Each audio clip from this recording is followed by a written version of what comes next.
തെസ്സലോനിക്കർക്ക് എഴുതിയ 1-ാം ലേഖനം 3-ാം അധ്യായം അതിൻ്റെ 10-ാം വാക്യമാണ് ചിന്തയ്ക്ക് ആധാരമായിട്ട് വായിക്കും. ഇനി നിങ്ങളുടെ മുഖം കാണുവാനും നിങ്ങളുടെ വിശ്വാസത്തിൻ്റെ കുറവ് തീർപ്പാനുമായി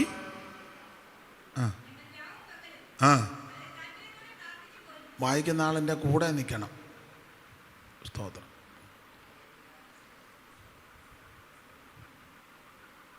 രണ്ട് കാര്യത്തിന് പൗലോസ് അവിടെ പ്രാർത്ഥിക്കുന്നു.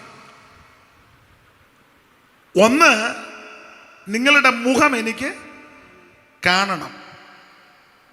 രണ്ട്, നിങ്ങളുടെ വിശ്വാസത്തിൻ്റെ കുറവൊന്ന് തീർക്കണം. ഞാൻ എപ്പോഴും സംസാരിക്കുന്ന ഭാഗമാണ്, എനിക്കിഷ്ടമുള്ള ഭാഗമാണ്. നമുക്കറിയാം, തെസ്സലോനിക്കർക്ക് പൗലോസ് 2 ലേഖനം എഴുതി. ഏതൊക്കെ ലേഖനമാണ്? 1-ാം ലേഖനവും 2-ാം ലേഖനവും. നിങ്ങൾ എല്ലാം ഇങ്ങനെ ഇരുന്ന് തരികയും ഞാൻ നിന്ന് പ്രസംഗിക്കുകയും അങ്ങനെ നമ്മൾ ശീലിച്ചേക്കുന്ന അത് നടക്കുകയില്ല. നമ്മൾ ഒന്നിച്ചാ. അപ്പം ഇടയ്ക്ക് വേണേ ഒരു സ്തോത്രം പറയാം. വാക്യം ഞാനൊന്ന് തുടക്കമിടുമ്പം അറിയാവുന്നവർക്ക് പൂർത്തീകരിക്കാം. ഇടയ്ക്ക് കൈ ഉയർത്തണേ, കൈ ഉയർത്താം. നമ്മൾ പെന്തിക്കോസുകാരല്ലേ അല്ലേ? അങ്ങനെ എന്നെ ക്ഷണിച്ചതും അങ്ങനെ. ഞാൻ ബോർഡ് നോക്കിയില്ല. നമ്മളെല്ലാം പെന്തിക്കോസുകാരാ. സ്തോത്രം. അപ്പൊ തെസ്സലോനിക്കർക്ക് പൗലോസ് 2 ലേഖനം എഴുതി. 1-ഉം 2-ഉം ലേഖനം. എപ്പോഴും ഞാൻ പറയുന്ന കാര്യമാണ്, ഒന്നുകൂടെ ആവർത്തിക്കുക. 2 ലേഖനത്തിൽ 2 വിഷയങ്ങളാണ്. ആ 2 വിഷയം ഏതാണെന്ന് ചോദിച്ചാൽ 2 പേരുടെ പ്രത്യക്ഷതയാണ്. ആ 2 പേര് ആരൊക്കെയാന്ന് ചോദിച്ചാൽ, 1 യേശു ക്രിസ്തുവും 2 എതിർ ക്രിസ്തുവും. അപ്പോൾ തെസ്സലോനിക്കർക്ക് 2 ലേഖനം എഴുതി. 1-ഉം 2-ഉം ലേഖനം. 2 ലേഖനത്തിൽ 2 വിഷയങ്ങളാണ്. ആ 2 വിഷയം 2 പ്രത്യക്ഷതയാണ്. ആ 2 പ്രത്യക്ഷത 2 പേരുടെ പ്രത്യക്ഷതയാണ്. ആ 2 പേര് ആരൊക്കെയാന്ന് ചോദിച്ചാൽ, 1 യേശു ക്രിസ്തു, 2 എതിർ ക്രിസ്തു. 1-ാം അധ്യായത്തിലെ വിഷയം യേശു ക്രിസ്തുവിൻ്റെ പ്രത്യക്ഷത.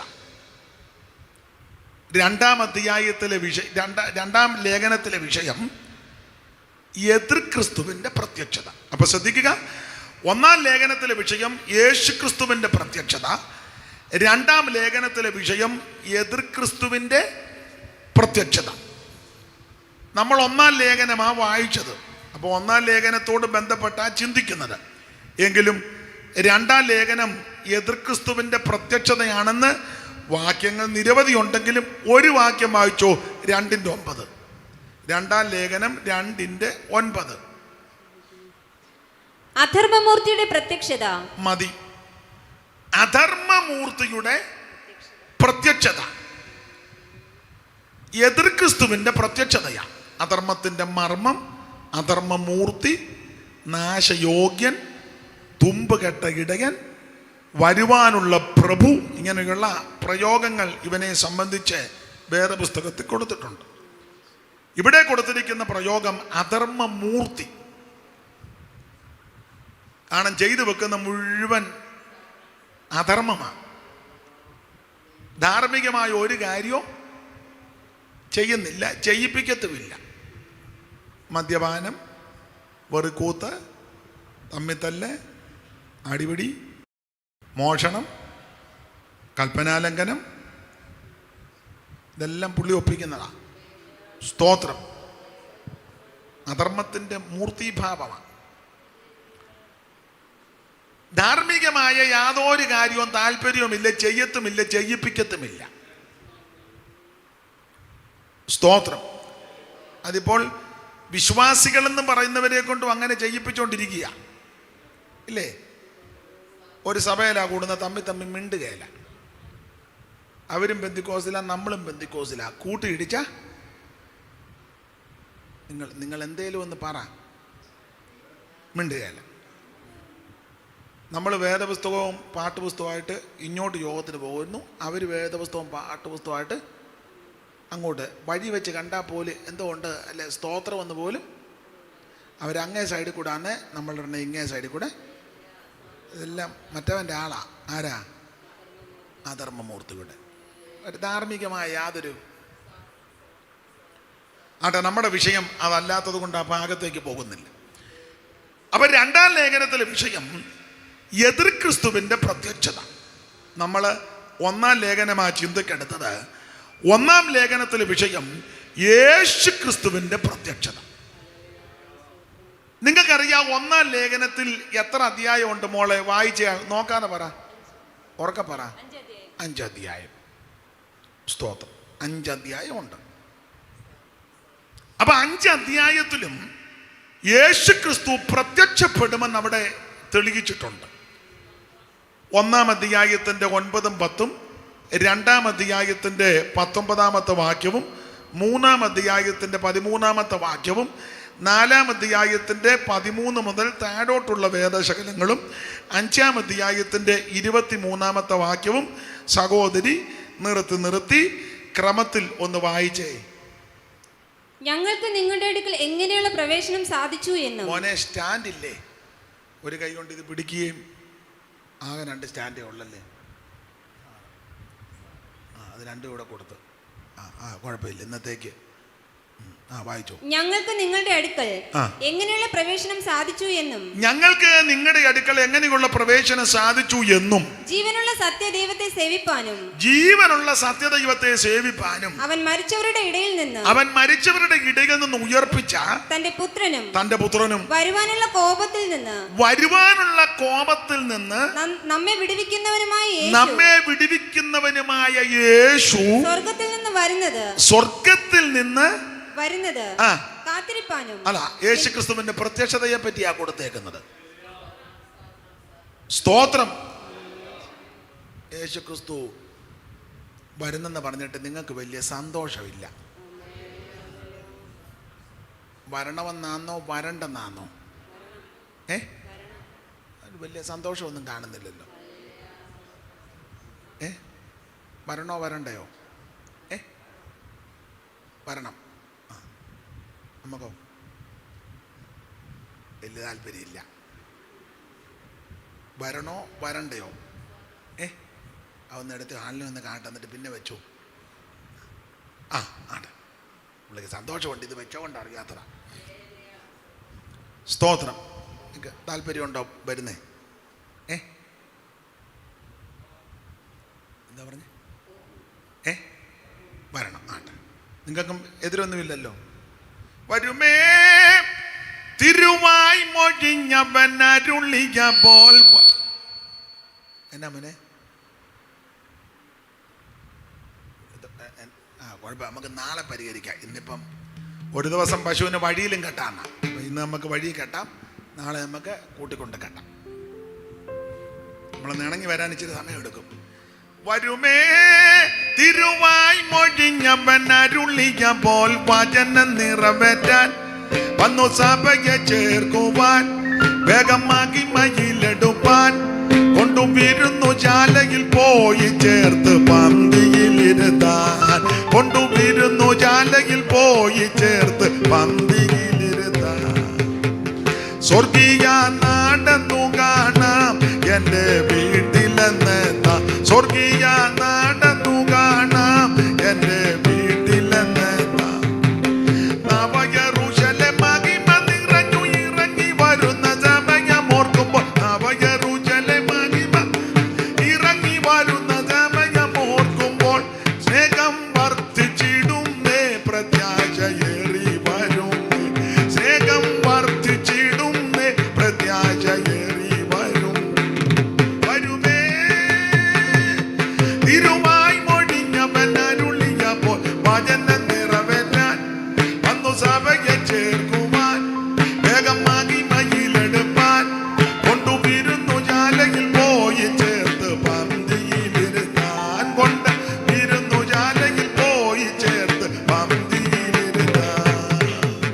അപ്പൊ ശ്രദ്ധിക്കുക, യേശു ക്രിസ്തുവിന്റെ പ്രത്യക്ഷത 1-ാം ലേഖനത്തിൽ വിഷയമാണ്. ഇവിടെ 1-ാം അധ്യായത്തിന്റെ 9-10 വാക്യം, 10 വാക്യമുണ്ട്. ചില ബൈബിളിൽ 9 ഇട്ടിട്ടുള്ളു, 10 എന്നുള്ള നമ്പരില്ല. അതിനകത്ത് 10 നമ്പർ ഉണ്ടോ മോളെ? ഉണ്ട്. ചില ബൈബിളിൽ 9 ഉള്ളൂ, ഇല്ലേ? 9-10 വാക്യമാ. ഒന്നുകൂടെ വായിച്ചോ.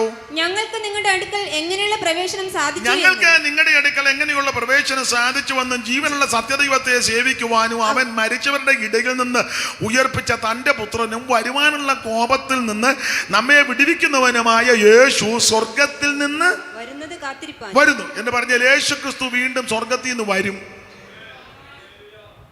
സ്തോത്രം. വീണ്ടും വരും. സ്തോത്രം. അതെന്തിനാ വരുന്നതെന്ന് ചോദിച്ചാൽ, ദൈവകുഞ്ഞുങ്ങളോടുള്ള ബന്ധത്തിൽ ധാരാളം കാര്യമുണ്ട്.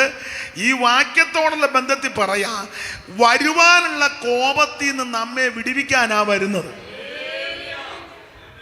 യേശുക്രിസ്തു വീണ്ടും വരുന്നത് ദൈവസഭയോടുള്ള ബന്ധത്തിൽ പല കാര്യങ്ങൾക്ക് വേണ്ടിയാ വരുന്നത്. ക്രിസ്തുവിൽ മരിച്ചവർ ഉയർക്കാനും ജീവനോടിരിക്കുന്ന വിശുദ്ധന്മാർക്ക് രൂപാന്തരമുണ്ടാകുവാനും നമുക്ക് പ്രതിഫലം തരുവാനും, സ്തോത്രം, നാം അവൻ്റെ സ്വരൂപത്തോട് അനുരൂപപ്പെടുവാൻ, ഇതിനൊക്കെയായി വരുന്നത്. എന്നാൽ ഈ വായിച്ച വാക്യത്തോടുള്ള ബന്ധത്തിൽ ക്രിസ്തുവേശു വീണ്ടും വരുന്നത് എന്തിനാന്ന് ചോദിച്ചാൽ, ആ വാക്യത്തോടുള്ള ബന്ധത്തിൽ വരുവാനുള്ള കോപത്തിൽ നിന്ന് നമ്മെ വിടുവിക്കുവാൻ. എന്തുവാ ഈ വരുവാനുള്ള കോപം?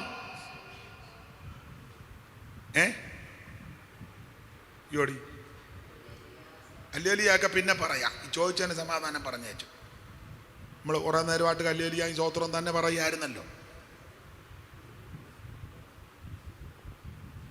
വരുവാനുള്ള കോപത്തിൽ നിന്ന് നമ്മെ വിടുവിക്കുവാൻ യേശു വരുന്നു. അപ്പൊ ഈ വരുവാനുള്ള കോപം ഏതാ? ഉറക്കെ പറഞ്ഞോ. ശരിയാ, ഉറക്കെ പറ. അതാ പീഡാകാലം അല്ലെങ്കിൽ മഹോപദ്രവകാലം. അതാ വരുവാനുള്ള കോപം. വെളിപ്പാട് പുസ്തകത്തിൽ കൊടുത്തിരിക്കുന്ന ഒരു പ്രയോഗം കുഞ്ഞാട്ടിന്റെ കോപ ദിവസം എന്ന്. 6-ാം അധ്യായത്തിന്റെ 12 മുതൽ വായിച്ചേ മോളെ. വെളിപ്പാട് പുസ്തകം 6-ാം അധ്യായത്തിൽ 6 മുദ്ര പൊട്ടിക്കും. അതിൽ 6-ാമത്തെ മുദ്ര പൊട്ടിക്കുന്ന സംഭവമാണ് 6-ാം അധ്യായത്തിന്റെ 12-ാം വാക്യം മുതൽ വായിര്. 6-ാം മുദ്ര പൊട്ടിച്ചപ്പോൾ വലിയൊരു ഭൂകമ്പം ഉണ്ടായി. സൂര്യൻ കരിമ്പടം പോലെ കറുത്തു. ചന്ദ്രൻ മുഴുവൻ രക്തതുല്യമായി തീർന്നു. പിന്നെ അത്തിവൃക്ഷം പെരുങ്കാറ്റ് കൊണ്ട് കുലുങ്ങിയിട്ട് കായ് ഉതിർക്കും പോലെ ആകാശത്തിലെ നക്ഷത്രങ്ങൾ ഭൂമിയിൽ വീണു. പുസ്തക ചുരുൾ ചുരുട്ടും പോലെ ആകാശം മാറിപ്പോയി. പിന്നെ എല്ലാ മലയും ദ്വീപും സ്വസ്ഥാനത്ത് നിന്ന് ഇളകിപ്പോയി. ഭൂമിയിലെ രാജാക്കന്മാരും മഹത്തുക്കളും സഹസ്രാധിപന്മാരും ധനവാന്മാരും ബലവാന്മാരും സകല ദാസനും സ്വതന്ത്രനും ഗുഹകളിലും മലപ്പാറകളിലും ഒളിച്ചുകൊണ്ട് മലകളോട് പാറകളോടും ഞങ്ങളുടെ മേൽ വീഴുവിൻ. സിംഹാസനത്തിൽ ഇരിക്കുന്നവന്റെ മുഖം കാണാതെ വണ്ണവും കുഞ്ഞാട്ടിന്റെ കോപം തട്ടാതെ വണ്ണം. അപ്പോൾ ഇവിടെ കൊടുത്ത പ്രയോഗം കുഞ്ഞാട്ടിന്റെ കോപം. തെസ്സലോനിക്ക ലേഖനം 1:9-10 വായിച്ചത് വരുവാനുള്ള കോപം. അപ്പൊ വരുവാനുള്ള കോപമാണ് കുഞ്ഞാട്ടിന്റെ കുഞ്ഞാട്ടിന്റെ കോപദിവസം വരും നേരം. കുഞ്ഞാട്ടിന്റെ കോപദിവസം വരും നേരം. ഓടും ദുഷ്ടർ തേടും രക്ഷ കാണുകയില്ല നിശ്ചയം. ഓടും ദുഷ്ടർ തേടും രക്ഷ കാണുകയില്ല നിശ്ചയം. ഈ ലോക സ്നേഹിതന്മാർക്ക് ഭീതി ഏറുമേ. ഈ ലോക സ്നേഹിതന്മാർക്ക് ഭീതി ഏറുമേ. ഈ ലോകം നിന്നെ വെറുക്കും, നീ അന്ധനായി തീരുമേ. ഈ ലോകം നിന്നെ വെറുക്കും, നീ അന്ധനായി. പഴയ പാട്ടാ. ഞാന് സാധാരണ പഴയ പാട്ടുകളാണ് എനിക്ക് കൂടുതൽ ഇഷ്ടം. പ്രസംഗത്തിനിടെ കൂടെ പഴയ പാട്ടിൻ്റെ ഈ 2 അടി വിഷയത്തോട് ബന്ധപ്പെട്ട് പാടുക പതിവുണ്ട്. നിങ്ങൾക്കറിയാവുന്നവരുണ്ടെങ്കിൽ അത് പാടുന്നത് ഒരു സന്തോഷമാണ്, ദൈവത്തിന് മഹത്വമാണ്. പിന്നെ ഞങ്ങളുടെ ആ ഏരിയയിൽ പാടുന്ന പാട്ടുകൾ തെക്കൻ തിരുവിതാംകൂറിൽ അങ്ങനെ പാടി കേൾക്കാറില്ല. അറിയായിരിക്കും ചിലരൊക്കെ. പക്ഷേ ഞാൻ പാട്ടുകാരോടൊക്കെ പറയാറുണ്ട്, നല്ല പാട്ടുകൾ തെക്കൻ തിരുവിതാംകൂറിൽ ഉള്ള ഒരാൾ എഴുതിയിട്ടുണ്ട്. ഈ എൻ്റെ അഭിപ്രായമാണ്. സൈമൺ സാറ്, വിദ്വാൻ കുട്ടിച്ചൻ, അതുപോലെ തന്നെ എം വി ചെറിയ സാറ്, ടി കെ ശ്യാമുവേൽ സാറ്, പിന്നെ ആ ഏരിയയിൽ ധാരാളം ആൾക്കാരുണ്ട്. സഹോദരിമാരുടെ കൂട്ടത്തിൽ അന്നമ്മ മാമൻ്റെ പാട്ട്, പിന്നെ ടി ജെ വർക്കി ആശാൻ, പി വി തോമ്മി, കുന്നംകുളം ജോസഫ് ഉപദേശി, കെ വി ജോസഫ് പഴഞ്ഞി, ചുമ്മാർ ഉപദേശി, E V Varghese Pathanapuram, P P Mathew Pallippad. നല്ല പാട്ടുകളായി ഇവരുടെ പാട്ടുകൾ. എന്നാൽ സബ്ജക്റ്റായിട്ട് ഈടുറ്റ പാട്ടെഴുതിയ ആള് ഉണ്ടോ? തിരുവിതാംകൂറിൽ, തെക്കൻ തിരുവിതാംകൂറിൽ തിരുവനന്തപുരം ജില്ലയിൽപ്പെട്ട ഒരാളാണ്. നിങ്ങളൊന്ന് പേര് പറ, എന്നിട്ട് നമുക്ക് അടുത്ത കാര്യത്തിലോട്ട് കടക്കാം. നിങ്ങളുടെ നാട്ടുകാരനെ നിങ്ങൾ അറിയുന്നുണ്ടോ എന്നൊന്ന് അറിയണമല്ലോ. ഉറക്കെ പറ. ഇങ്ങനെ വെച്ചാലൊന്നും എനിക്ക് പിടികിട്ടുകയില്ല. ആട്ടെ, സഹോദരിമാരുടെ ഭാഗത്ത് ഒരാൾ എഴുന്നേറ്റ് നിന്ന് പറ. ഒരാൾ മതി, എല്ലാവരുടെ കടന്ന് അലയ്ക്കുമൊന്നും വേണ്ട. ഒരാൾ എഴുന്നേറ്റ് നിന്ന് പറയണം. എഴുന്നേറ്റ് നിന്ന് പറയണം. എഴുന്നേക്കാത്ത ആരും മിണ്ടരുത് ഈ വിഷയത്തിൽ. എഴുന്നേറ്റ് നിന്ന് പറയണം.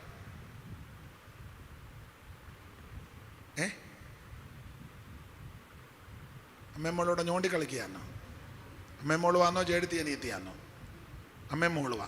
ഞോണ്ടി കളിക്കാതെ ഒരാളങ്ങ് എഴുന്നേറ്റ് പറ. എഴുന്നേറ്റ് പറഞ്ഞു. തിരുവനന്തപുരംകാരനാണോ സാധു കൊച്ചുഞ്ഞു ഉപദേശി? എടയാറന്മുളയാ?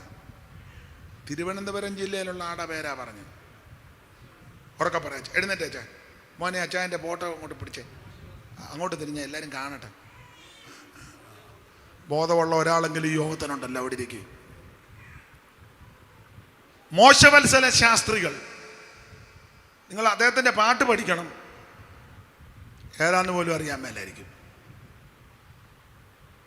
ആ പാട്ടിനെ വെല്ലാൻ ഒരുമാതിരിപ്പെട്ട പാട്ടൊന്നുമില്ല മോശവത്സല ശാസ്ത്രി. അപ്പം ഞാൻ സൂചിപ്പിച്ചത്, ഈടുറ്റ പാട്ടെഴുതിയ ആൾ തിരുവനന്തപുരത്ത് കിടക്കുക.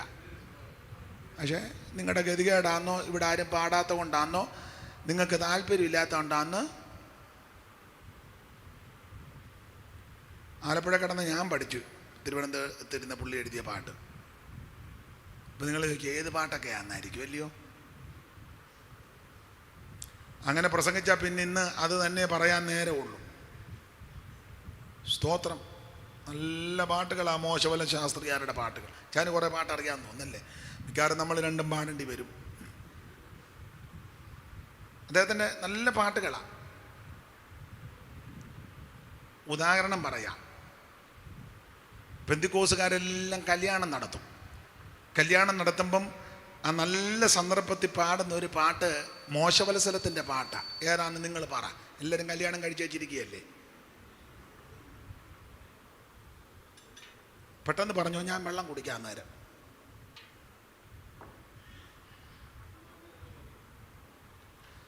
നമുക്ക് രണ്ടും അറിയാം. അതിന് അച്ഛൻ ഈ സഭയിലെ മെമ്പറാണോ? എന്നാലും ആട്ടോ ഗുണമുള്ള ഒരാളുണ്ടല്ലോ ഈ സഭയെ. സ്തോത്രം.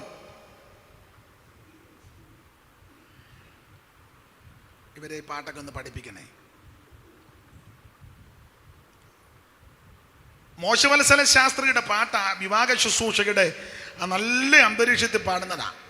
നിമംഗല്യം ശോഭിക്കുവാൻ കരുണ ചെയ്യുക എന്നും കനിവുള്ള ദൈവമേ, കരുണ ചെയ്യുക എന്നും കനിവുള്ള ദൈവമേ.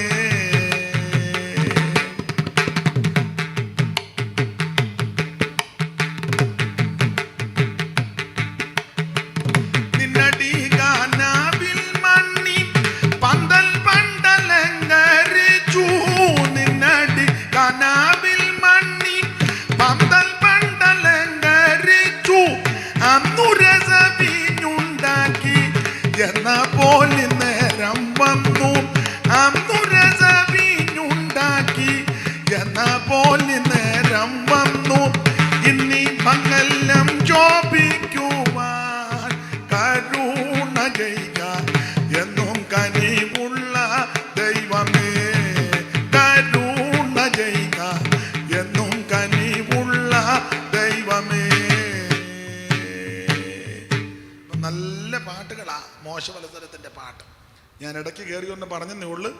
കാരണം തിരുവല്ല എന്നെങ്ങാണ്ട് കാവാലത്തിൽ നിന്ന് ഒരാൾ വന്ന് വായിക്കൊള്ളാത്ത പാട്ടെല്ലാം പാടി, നമ്മളന്ന് ആരും ഇത് കേട്ടിട്ടില്ല.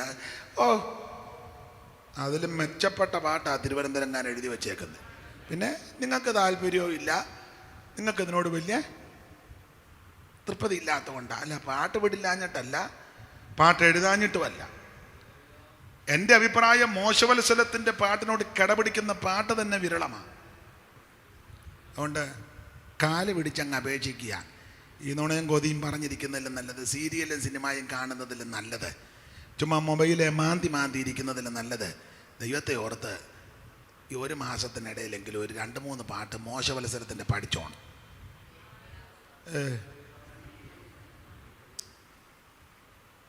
ആട്ടെന്നാലും തന്തയ്ക്ക് ഇത്രയും പേര് വന്ന് കുത്തിയിരിക്കുന്നല്ലോ, വലിയ കാര്യം. ഞാൻ അങ്ങനെ അങ്ങ് ആശ്വസിക്കുക. അപ്പൊ ശ്രദ്ധിക്കുക, വരുവാനുള്ള കോപത്തിൽ നിന്ന് നമ്മെ വിടുവിക്കുവാൻ യേശു ക്രിസ്തു പ്രത്യക്ഷപ്പെടാൻ പോവുകയാണ്. അപ്പൊ നമ്മുടെ വിഷയം ഒന്നാം പുസ്തകമാണ്, തെസ്സലോനിക്കർ എഴുതിയ 1-ാം ലേഖനം. 1-ാം ലേഖനത്തിലെ വിഷയം യേശു ക്രിസ്തുവിന്റെ പ്രത്യക്ഷത. 5 അധ്യായമുണ്ട്. 5 അധ്യായത്തിലും ക്രിസ്തു പ്രത്യക്ഷപ്പെടുമെന്ന് തെളിയിച്ചു. ഇവിടെ പറയുകയാണ് 9-ാമത്തെ വാക്യത്തിൽ, ഞങ്ങൾക്ക് നിങ്ങളെ അടുക്കൽ എങ്ങനെയുള്ള പ്രവേശനം സാധിച്ചു എന്നും ജീവനുള്ള സത്യദൈവത്തെ സേവിപ്പാൻ. എന്നെ കേൾക്കുന്ന പ്രിയരെ, ഈ ആയുസ്സിൽ എനിക്ക് നിങ്ങൾക്ക് ലഭിച്ച ഏറ്റവും വലിയ ഭാഗ്യം സത്യദൈവത്തെ അറിയുവാനും സേവിപ്പാനും ഭാഗ്യമുണ്ടായി. യേശുക്രിസ്തുവാണ് സത്യദൈവം, യേശുക്രിസ്തുവാണ് ഏകദൈവം, യേശുക്രിസ്തുവാണ് സാക്ഷാൽ ദൈവം, യേശുക്രിസ്തുവാണ് ജീവനുള്ള ദൈവം, യേശുക്രിസ്തു മാത്രമാണ് ദൈവം. അത് അറിയുവാനും മനസ്സിലാക്കുവാനും ഈ ദൈവമായ ക്രിസ്തുവിനെ ഉള്ളത്തിൽ ഏറ്റെടുക്കുവാനും കർത്താവിൻ്റെ സാക്ഷികളാകുവാൻ ഈ ഭൂമിയിൽ ദൈവം നമുക്ക് തന്ന ഭാഗ്യമാണ് ഏറ്റവും വലിയ ഭാഗ്യം. ഒറ്റ വാക്കിൽ പറഞ്ഞാൽ, നീ ഒരു ദൈവ പൈതലായതാ നിന്റെ ഭാഗ്യം. സ്തോത്രം. ജീവനുള്ള സത്യദൈവത്തെ സേവിപ്പാൻ. മോന് പിടിക്കാമോ? അമ്മ വാക്യം വായിക്കട്ടെ, അതൊരു തടസ്സമാണ്. ഇവിടെ എന്നാ അവിടെ ഇരുന്നോട്ടെ. ജീവനുള്ള സത്യദൈവത്തെ സേവിപ്പാൻ നമുക്ക് ഭാഗ്യം ലഭിച്ചെന്ന്. അതാ ഏറ്റവും വലിയ ഭാഗ്യം. ഞാൻ പിന്നെ എൻ്റെ ശൈലി പറയാനുണ്ട്. നിങ്ങൾ ചിലപ്പോൾ യോജിക്കത്തില്ല, വേദപണ്ഡിതന്മാരും ചിലപ്പോൾ യോജിക്കത്തില്ലായിരിക്കും. അതൊന്നും എനിക്ക് വിഷയമല്ല. എൻ്റെ ശൈലി ഞാൻ പറയാനുണ്ട്. ഈ പെന്തിക്കോസി വന്നതാണ് നിന്റെ ഭാഗ്യം. ഞാൻ പെന്തിക്കോസ് വന്നിട്ട് 10-30 കൊല്ലമായി ഇന്ന് വരെ തോന്നിയിട്ടില്ല വന്നത് അബദ്ധമായെന്ന്. എനിക്കിപ്പോഴും സങ്കടമാണ്, നേരത്തെ വരാനൊത്തില്ലല്ലോ എന്നാ. സങ്കടം വല്ലതും ഉണ്ടോ പെന്തിക്കോസ് വന്നതിന്? കുഴപ്പമൊന്നുമില്ലല്ലോ. അതറിഞ്ഞാൽ മതി. അല്ല, ചിലടത്ത് പാട്ട് പാടുന്നവർ അവരുടെ ആ ജോലി അങ്ങ് തീർക്കുന്നുള്ളൂ. പെന്തിക്കോസ് എന്നാവുന്നൊന്നും. സ്തോത്രം. ഈ മാർഗത്തിൽ വന്നതാണ് നമ്മുടെ ഭാഗ്യം. ക്രിസ്തുയേശുവിനെ അറിഞ്ഞതാണ് നമ്മുടെ ഭാഗ്യം. Praise the Lord. എനിക്ക് ഞങ്ങളിപ്പോൾ ഇന്ന് ഒത്തിരി നാൾ കൂടിയിരുന്ന ഈ പുള്ളിയെ കൈ കെട്ടിയത് കോവിഡ് ആയതുകൊണ്ട് നോക്കുന്നില്ലല്ലോ. ഇന്ന് ഞാൻ വിളിച്ചു, ഇവിടെ വരണം, ഒരു യോഗമുണ്ട്, എൻ്റെ കൂടെ വരണമെന്ന് ക്ഷണിച്ചു. അദ്ദേഹത്തിന് വേറൊരു കാര്യമുള്ളതാ എങ്കിലും അത് മാറ്റി വെച്ച് കൂടെ വന്നു. അപ്പോൾ ഇന്ന് കൈ കിട്ടിയത് കൊണ്ടും സൗണ്ടിൻ്റെ അല്പം ബുദ്ധിമുട്ട് ഇന്നുണ്ട്. എന്നാൽ നാളെ അത് സഹോദരന്മാർ പരിഹരിക്കും. ആദ്യ ദിവസമാകുമ്പം അതിൻ്റെ അപാകതയൊക്കെ വരും. എന്നിരുന്നാലും വലിയ കുഴപ്പമില്ല. അതുകൊണ്ട് ഇതെല്ലാം കൂടെ കണ്ടപ്പോൾ എനിക്കങ്ങ് പാട്ട് വന്നുകൊണ്ടിരിക്കുക. ഇപ്പം നിങ്ങൾ ചോദിക്കും, പാട്ട് പാടാൻ ഇവിടെ സഹോദരന്മാരുണ്ട്, ഇങ്ങനെ പാട്ട് പാടാനല്ലല്ലോ വിളിച്ചത്, പ്രസംഗിക്കാൻ വിളിച്ചതല്ലേ. എൻ്റെ പ്രസംഗം പാട്ടും കൂടെ ചേർന്നുള്ളതാണ്. ട്യൂണും സ്വരവും ഒന്നും അത്ര നല്ലതല്ലെങ്കിലും എന്നെ വിളിക്കുന്നവരെല്ലാം അങ്ങനെ ഉന്നം വെച്ചേ വിളിക്കാവും. സ്തോത്രം. പ്രസംഗം മാത്രം ചെയ്യുന്ന ആൾക്കാരുണ്ട്, നല്ല ഈടുറ്റ പ്രസംഗം, അത് മാത്രം കേൾക്കാനാന്നേ അവരെ വിളിക്കണം. പാട്ട് മാത്രം പാടുന്ന ആൾക്കാരുണ്ട്, അത് അവരെ വിളിച്ചോണം. എന്നെ വിളിക്കുമ്പോൾ ഓർത്തോണം, പ്രസംഗവും വലിയ മെച്ചമൊന്നുമല്ലെങ്കിലും കൊത്തയാന്നതിൽ ഇച്ചിരി പ്രസംഗം നടത്തും, അതിനിടയ്ക്ക് കൂടെ പാട്ടുമുണ്ട്. എന്നാ യോജിച്ച് പോകാവോ? താല്പര്യമില്ല. ഈ മാർഗത്തിൽ വന്നതാണ് നമ്മുടെ ഭാഗ്യം. പെന്തിക്കോസ് വന്നതല്ലേ ഭാഗ്യം. മോന് സങ്കടം വല്ലതും ഉണ്ടോ പെന്തിക്കോസിലായതിന്? അതൊന്ന് മാറ്റിക്കാൻ, നിന്നെ ഒന്ന് കാണട്ടെ. ആട്ടെ, സങ്കടമൊന്നുമില്ലല്ലോ. കമ്മലും മാല ഇടാത്തതിന് ബുദ്ധിമുട്ട് വല്ലതും ഉണ്ടോ? കൂടെ പഠിക്കുന്ന കെസിയായും ബ്ലസിയൊക്കെ കമ്മലും മാല ഇടുമ്പോൾ നമുക്ക് സങ്കടമൊന്നുമില്ലല്ലോ. ഉണ്ടോ? ഇല്ല. അതറിഞ്ഞാൽ മതി. സ്തോത്രം. മീശ പഠിച്ചതിൽ ഖേദം വല്ലതും ഉണ്ടോ? നേരത്തെ എൻ്റെ മീശ ഒന്ന് കാണേണ്ടതായിരുന്നു. ഇതിനകത്ത് വന്ന് പഠിച്ചു, അത് ഖേദമൊന്നുമില്ലല്ലോ. അതാ. തരമെഴുമലങ്കാരമില്ല, സ്ഥാനമാന ക്ഷോഭമില്ല. തരമെഴും അലങ്കാരമില്ല, സ്ഥാനമാന ക്ഷോഭമില്ല. പരനോട് എതിർപ്പയനമില്ല, പരിഭവിക്കില്ലോ ക്ഷമിക്ക മാത്രമ. ഭാഗ്യമിത്, ഭാഗ്യമിത് പ്രാണസഖേ, ഭാഗ്യമിത്, ഭാഗ്യമിത് പ്രാണസഖേ, ഭാഗ്യമിത്. ഭാഗ്യനിധിയ പരമൻ സഭയ്ക്കരുളിയ ഭാഗ്യമിത്. ഭാഗ്യനിധിയ പരമൻ സഭയ്ക്കരുളിയ ഭാഗ്യമിത്. ഭാഗ്യമിത് പ്രാണസഖേ, ഭാഗ്യമിത്, ഭാഗ്യമിത് പ്രാണസഖേ, ഭാഗ്യമിത്.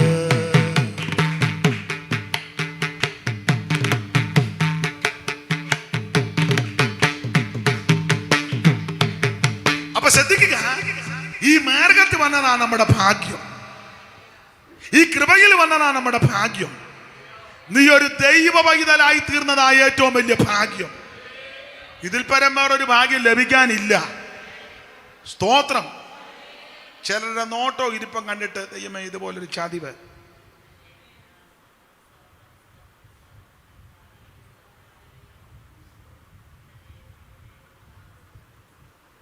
മെനക്കേട് കേസ് വല്ലതും ഉണ്ട്, അൻ്റെ വാതിൽ തുറന്നിട്ടിരിക്കുക, ഇറങ്ങി അങ്ങ് പോകണം.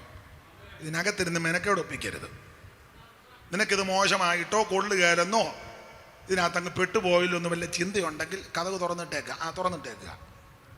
ശബ്ദം ഉണ്ടാക്കാതെ. ഇതിനകത്ത് വന്നതാ ഭാഗ്യം. Praise the Lord.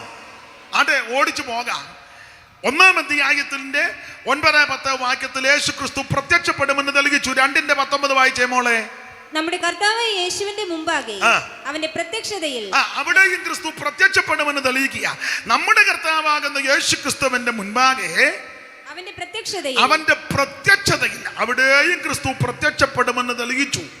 3-ാം അധ്യായത്തിന്റെ 13 വായിച്ചേ. ഇങ്ങനെ നമ്മുടെ കർത്താവ് യേശു തന്റെ സകല വിശുദ്ധന്മാരുമായി വരുന്ന പ്രത്യക്ഷത. അതും മഹത്വ പ്രത്യക്ഷതയാ, എന്നാലും പ്രത്യക്ഷതയെന്ന സകല വിശുദ്ധന്മാരുമായി വരുന്ന പ്രത്യക്ഷത എന്ന. അപ്പോൾ അത് മഹത്വ പ്രത്യക്ഷതയാ. അവിടെയും ക്രിസ്തു പ്രത്യക്ഷപ്പെടുമെന്ന് തെളിയിച്ചു. ഇനി 4:13 മുതൽ വായിച്ചേ മോളെ. ആ കണ്ണിക തുടങ്ങുന്നത് മുതൽ. സഹോദരന്മാരെ,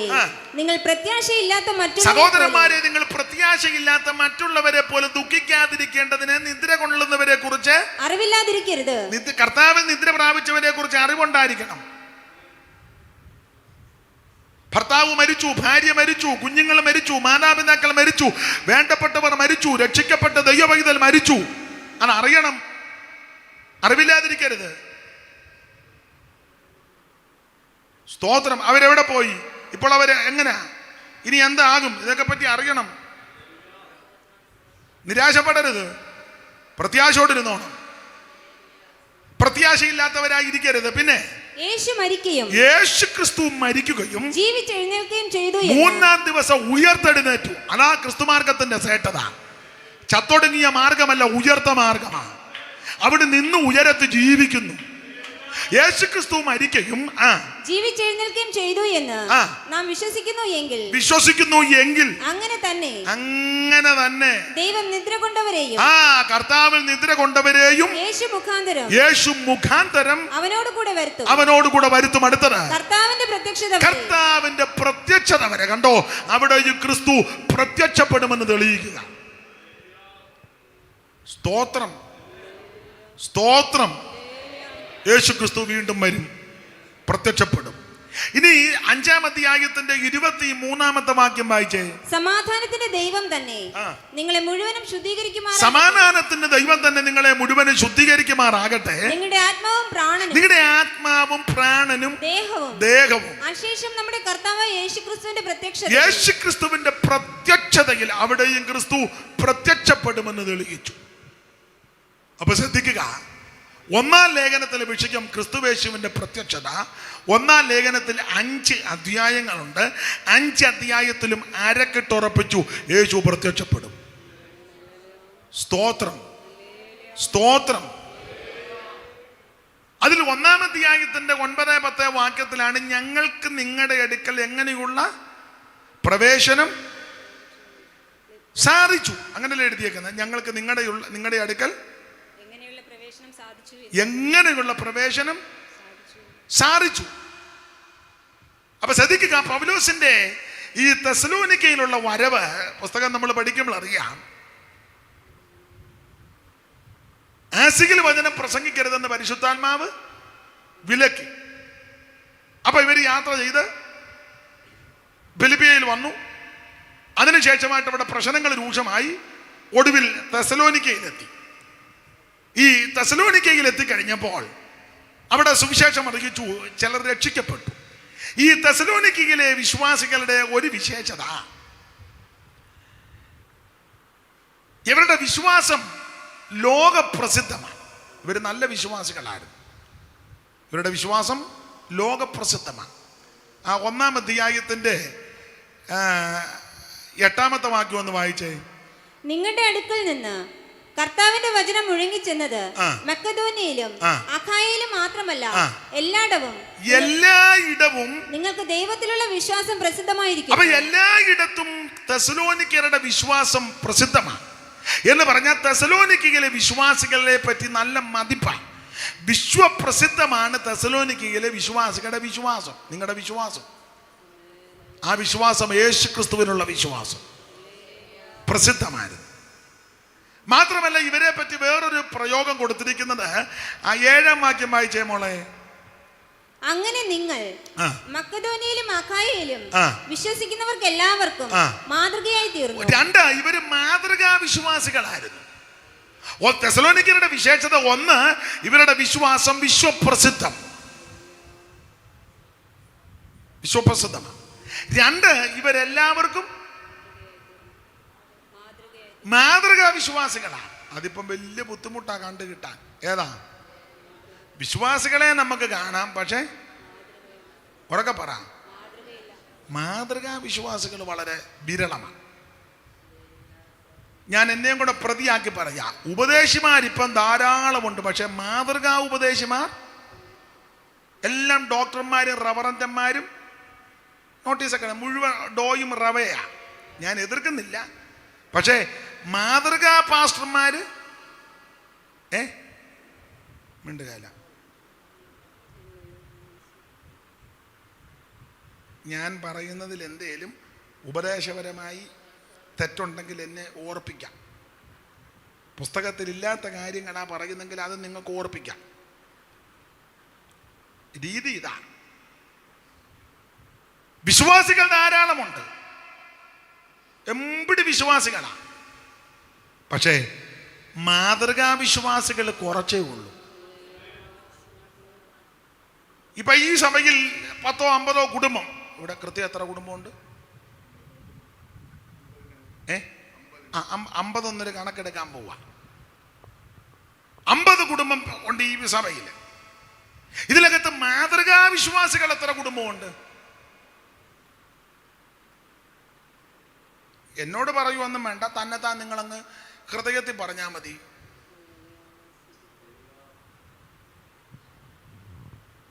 ഉപദേശിമാർ പാസ്റ്റർമാര് ധാരാളമുണ്ട്. ഞങ്ങളുടെ ഒരു പയ്യൻ അവൻ്റെ അമ്മയോട് പണ്ട് പറഞ്ഞു, മമ്മി എനിക്ക് കറുത്ത പാൻറ്റും വെളുത്ത ഷർട്ടും ഇട്ട് ഇൻ ചെയ്യുന്നവരെ പേടിയാന്ന്. അതിൻ്റെ കാരണമുണ്ട്, അത് ഞാനിപ്പോൾ പൊതുവെ പറയുന്നില്ല. കറുത്ത പാൻറ്റും വെളുത്ത ഫുൾ കൈ ഷർട്ട് വിട്ട് ഇൻ ചെയ്ത് വരുന്ന പാസ്റ്റർമാർക്ക് സാധാരണ അങ്ങനെ ഒരു എന്തുവാ അതിന് പറയുന്നത്, നമ്മൾ കാണും, ക്ലീൻ ഷേവ്. അവന് പേടിയാന്ന്.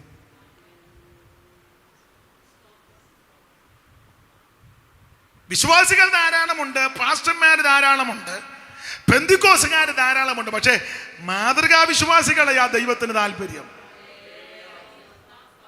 നമ്മൾ പാർക്കുന്ന ദേശത്ത് നമ്മൾ മാതൃകയാണ്. അപ്പുറത്തുകാർ ഹിന്ദുക്കളുണ്ട്, മുസ്ലിങ്ങളുണ്ട്, അക്രൈസ്തവരുണ്ട്, നിരീശ്വരവാദിയുണ്ട്. അവരുടെ നടുവാ നീ പാർക്കുന്നത്. മാതൃകയോടാണോ?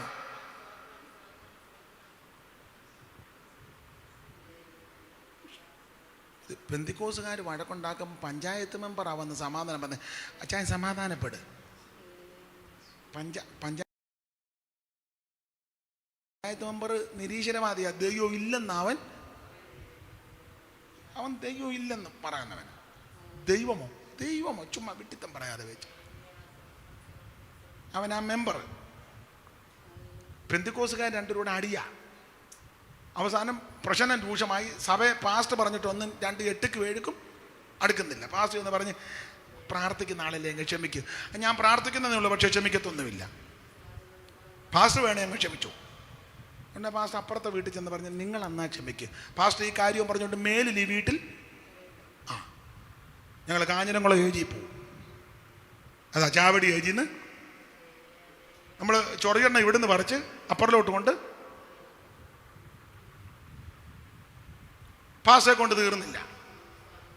ഉടനെ പിന്നെ പ്രശ്നം രൂക്ഷം പറഞ്ഞ് പഞ്ചായത്ത് മെമ്പറെ വിളിക്കാം. അവൻ നിരീശ്വരവാദി. രണ്ടുകൂടെ കയറി കൊമ്പ് കോർത്തു. അതുകൊണ്ട് പഞ്ചായത്ത് മെമ്പർ പറയാ സമാധാനപ്പെട്, അമ്മാമ്മ ക്ഷമിക്കും. ആരോട് പറയുന്നു? നിങ്ങൾ പറ. നിരീശ്വരവാദി വിശ്വാസിയോട് പറയുന്നു. എന്തോ പറയുന്നു? ക്ഷമിക്കാൻ. ഒരു കാര്യം പറയാം, എൻ്റെ ശൈലിയും രീതി ഇതാ. ഇന്നിപ്പം തൊട് കൈക്കായതുകൊണ്ട് ഞാൻ ചെറിയ മയത്തിലായി ഇപ്പം നിൽക്കുന്നത്. നാളെ ഇനി വാ.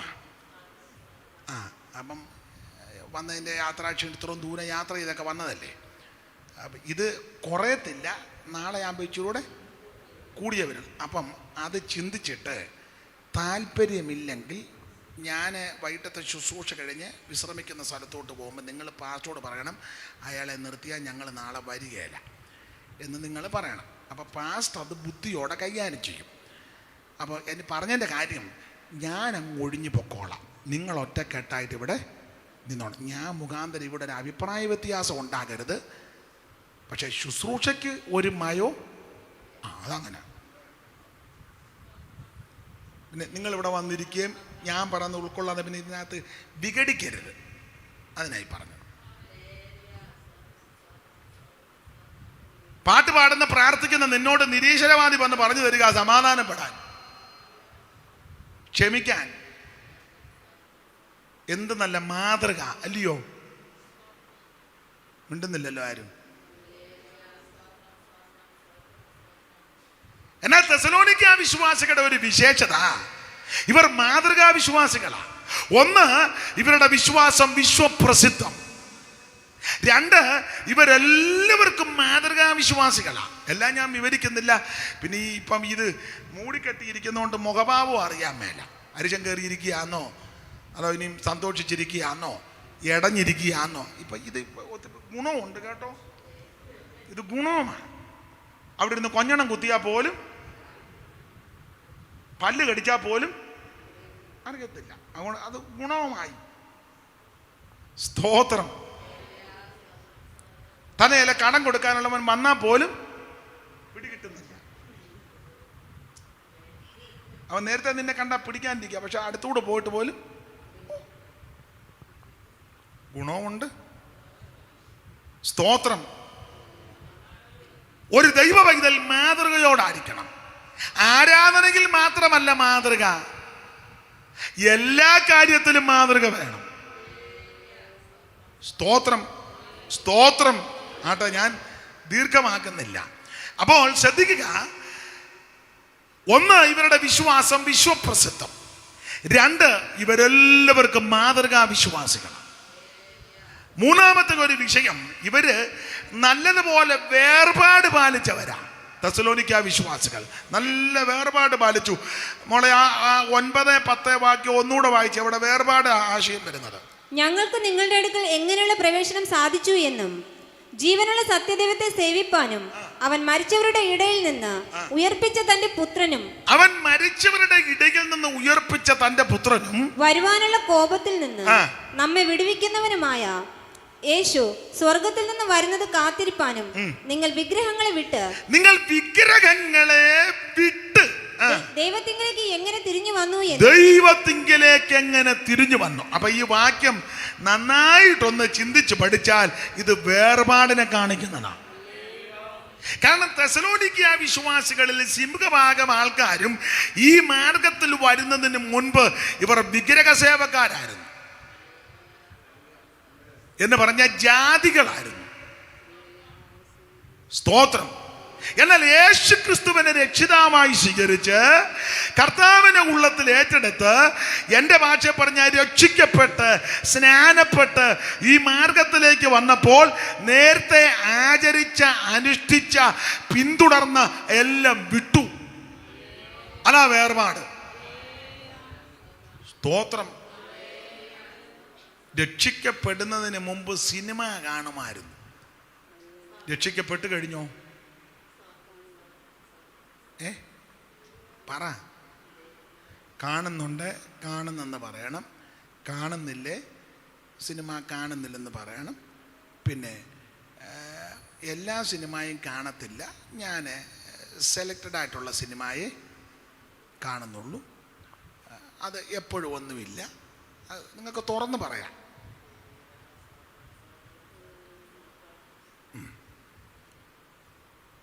പാസ്റ്റർ, ഞാൻ സിനിമയൊന്നും കാണത്തില്ല, പിന്നെ ഒരു സീരിയൽ കാണാറുണ്ട്. എല്ലാ സീരിയലും കാണത്തില്ല. അതേതായി ആത്മീക വർധന വരുത്തുന്ന സീരിയൽ?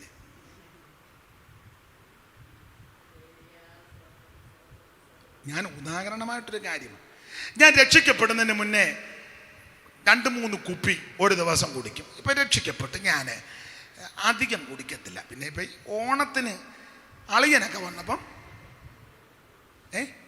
അളിയൻ കുപ്പിയായിട്ടാ മിണ്ടുന്നില്ലല്ലോ. അളിയൻ വന്നോ? അതോ അളിയൻ അടുക്കലോട്ട് പോയോ? സ്തോത്രം. പിന്നെ ക്രിസ്തുമസിന് പിന്നെ എനിക്ക് ദുഃഖം, അതുപോലെ സങ്കടം വരുമ്പോൾ ചിലപ്പം, സന്തോഷം വരുമ്പോഴും, ഇത് രണ്ടും വലിയ മനുഷ്യ ജീവിതത്തിൽ ദുഃഖവും സന്തോഷവും. സഹോദരിമാർ അങ്ങോട്ട് എറുകണ്ണിട്ട് നോക്കുന്നു. പാസ്റ്റർ, ഞങ്ങളുടെ അച്ചായൻ്റെ കാര്യം തന്നെ. സ്തോത്രം. ആട്ടെ, നേരത്തെ ആചരിച്ചതും അനുഷ്ഠിച്ചതും പിന്തുടർന്നതും സേവിച്ചതും സ്നേഹിച്ചതിനെയെല്ലാം വിട്ടു.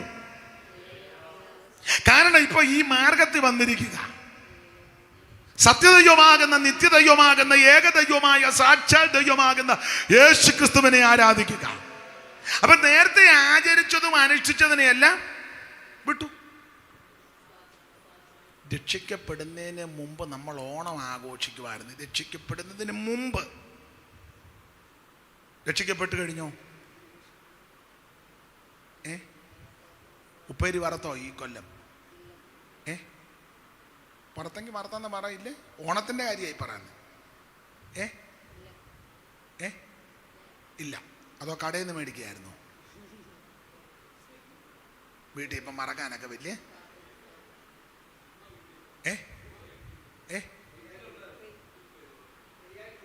എവിടെ ഉണ്ടായിരുന്നു? ദൈവത്തിൻ്റെ ഓരോ കരുതലേ. ഉപ്പേരിയെല്ലാം അടിച്ചാ വന്നിരിക്കുന്നത്. അതിൻ്റെ അറിയാനുണ്ട് പ്രാർത്ഥനയുടെ. പായസത്തിൻ്റെതും ഉണ്ടായിരുന്നോ? സേമിയ വെച്ചോ? പിന്നെ ഇനി എന്നാ വെക്കുന്നത്? ഓണത്തിന് തന്നാ?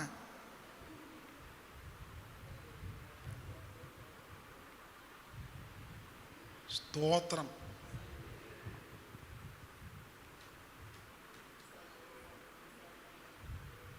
പേര് തെറ്റാന്നല്ല, കൊള്ളുകാരെന്നല്ല, സേമിയായും കൊള്ളുകാരെന്നല്ല, ആചാരമാ ഞാനീ പറഞ്ഞു.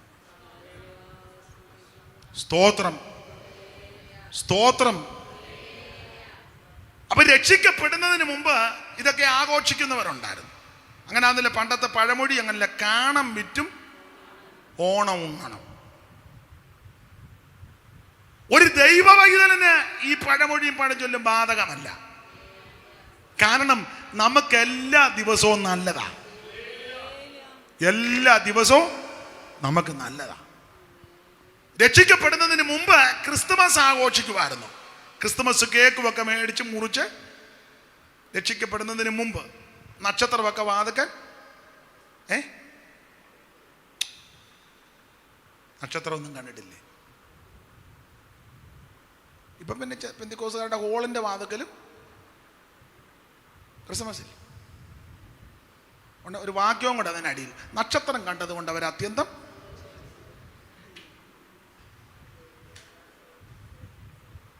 വാക്യമല്ലേ, വാക്യമുണ്ട്. വാക്യം എന്നാത്തിനാ ഇല്ലാത്ത? തല്ലുണ്ടാക്കാൻ വാക്യമില്ലേ? യഹോവയുടെ കൈ വീര്യം അടിച്ചു. സ്തോത്രം. എല്ലാത്തിനും വാക്യമുണ്ട്.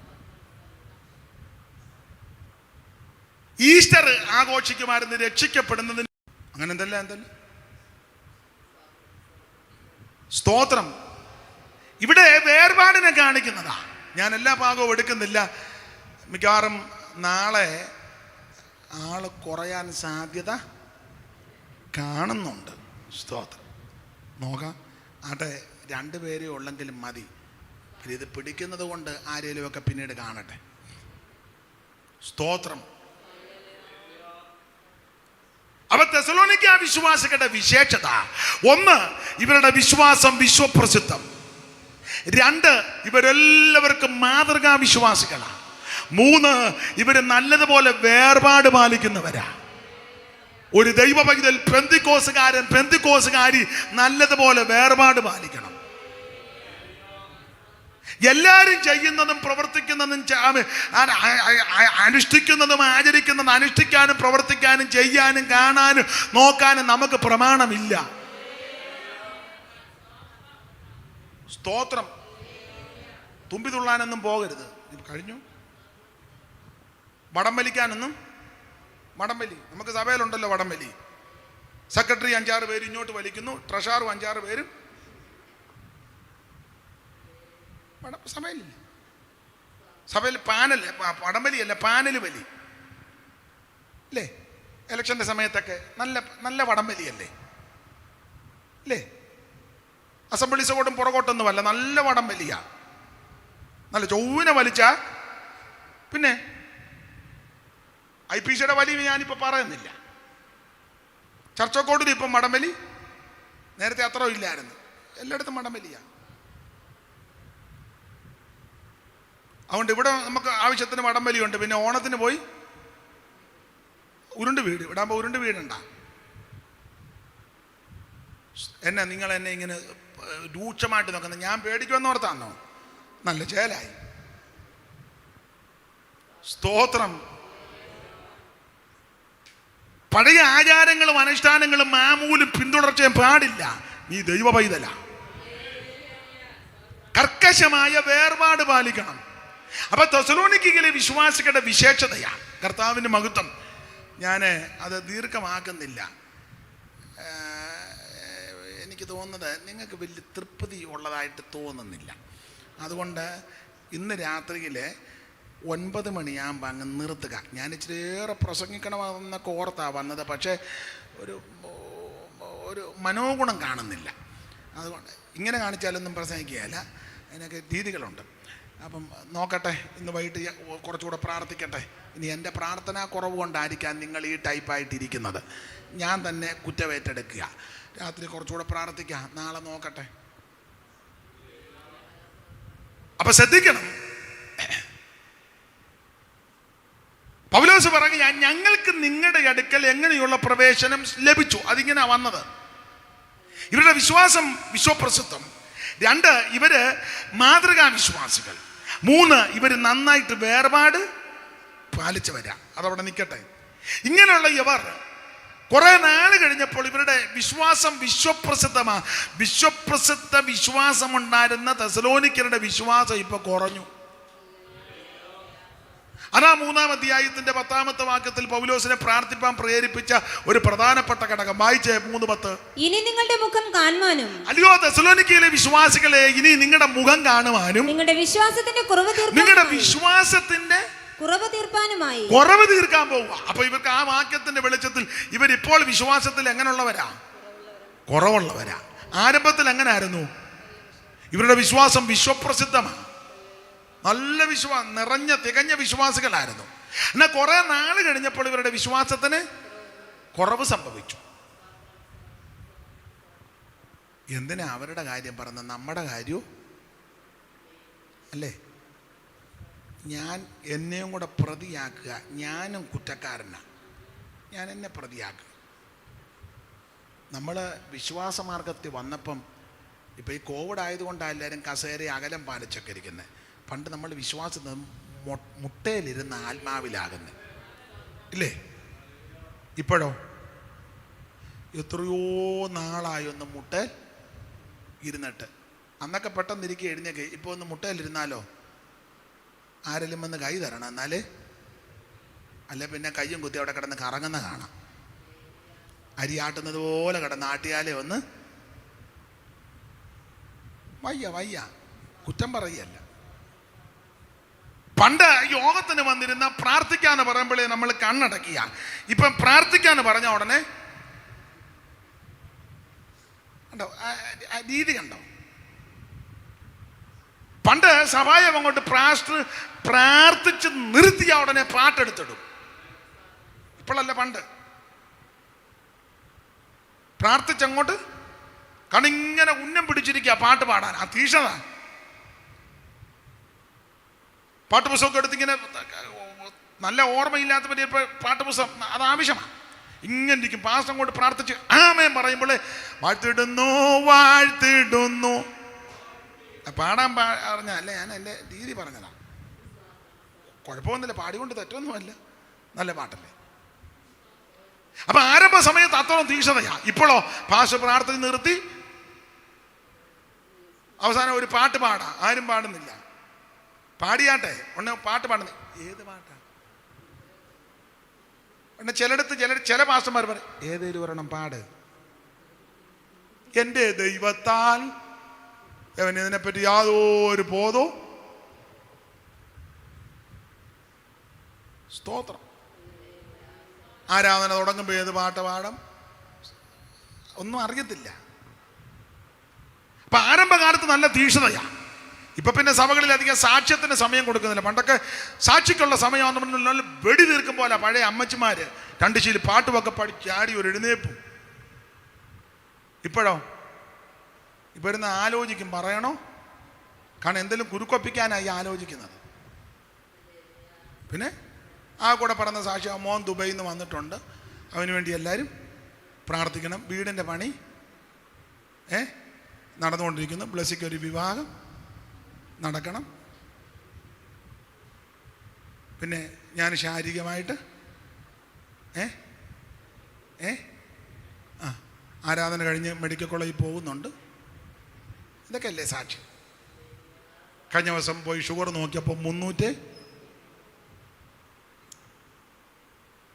ഇതൊക്കെ എപ്പോഴത്തെ സാക്ഷി. പണ്ടങ്ങനല്ല. 2 ശീലി പാട്ട് പാടി ചാടി എഴുന്നേറ്റ് പറഞ്ഞു ഞാൻ കഴിഞ്ഞ ആഴ്ചയോട് സുവിശേഷം പറഞ്ഞു, 2 കുടുംബം വരാമെന്ന് സമ്മതിച്ചിട്ടുണ്ട്, നിങ്ങൾ പ്രാർത്ഥിക്കണം, എൻ്റെ കുഞ്ഞ് അഭിഷേകം പ്രാപിക്കാൻ പ്രാർത്ഥിക്കണം, സ്തോത്രം, എനിക്ക് കുറച്ചുകൂടെ കൃപ പ്രാപിക്കണം. ഇതൊക്കെ ആരംഭം. വിശ്വാസം കുറഞ്ഞതിന് ഞാൻ ലക്ഷണം പറയുക അല്ലേ? അപ്പൊ ആരംഭകാലത്ത് തെസലോനിക്കയിലെ വിശ്വാസികളുടെ വിശ്വാസം വിശ്വപ്രസിദ്ധമാണ്. എന്നാൽ കുറെ കൊല്ലങ്ങൾ കഴിഞ്ഞപ്പോൾ ഇവരുടെ വിശ്വാസത്തിന് കുറവ് സംഭവിച്ചു. കുറവുള്ളത് കൊണ്ടാണെന്നില്ല പൗലോസ് അവർക്ക് വേണ്ടി പ്രാർത്ഥിക്കുന്നത്. നിങ്ങളുടെ വിശ്വാസത്തിന്റെ കുറവ്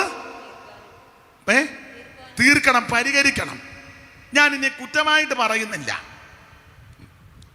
ഏത് വ്യക്തിക്കും വിശ്വാസത്തിൽ കുറവ് വരാം. നമ്മളെല്ലാം മനുഷ്യരാ, ഈ ലോകത്തിലാ ജീവിക്കുന്നത്. ഈ ശരീരത്തിൻ്റെ വീണ്ടെടുപ്പ് ഇതുവരെ നടന്നിട്ടില്ല. പിന്നെ കുടുംബസ്ഥരാണ്, സമൂഹത്തോടും ചുറ്റുപാടുകളോടും നമുക്ക് ചില പ്രതിബദ്ധതയുണ്ട്, പല കാര്യങ്ങളാണ്. അപ്പം അങ്ങനെയൊക്കെ നമ്മൾ ഇടപെടുന്ന രീതികളൊക്കെ വെച്ച് ചിലപ്പോൾ ചിലർക്ക് വിശ്വാസത്തിൽ കുറവ് വരാം. എന്നാൽ ആ കുറവുണ്ടെന്നോർത്ത് നീ കുറഞ്ഞ് തീരരുത്, നശിക്കരുത്. നിന്റെ കുറവുകൾ പരിഹരിച്ച് വിശ്വാസത്തിൽ ശക്തിപ്പെടണം. അതിനായി കൂട്ടായ്മയും പ്രാർത്ഥനയും ആരാധനയും. നമ്മൾ ഈ യോഗം വെക്കുന്നതും പ്രാർത്ഥന നടത്തുന്നതും വണ്ടി മേടിക്കാനും മത്ത് മേടിക്കാനും അത് കല്യാണം നടക്കാനും ജോലി കിട്ടാനുമല്ല. അതൊക്കെ അതിൻ്റെ മുറയ്ക്ക് വന്നോളൂ.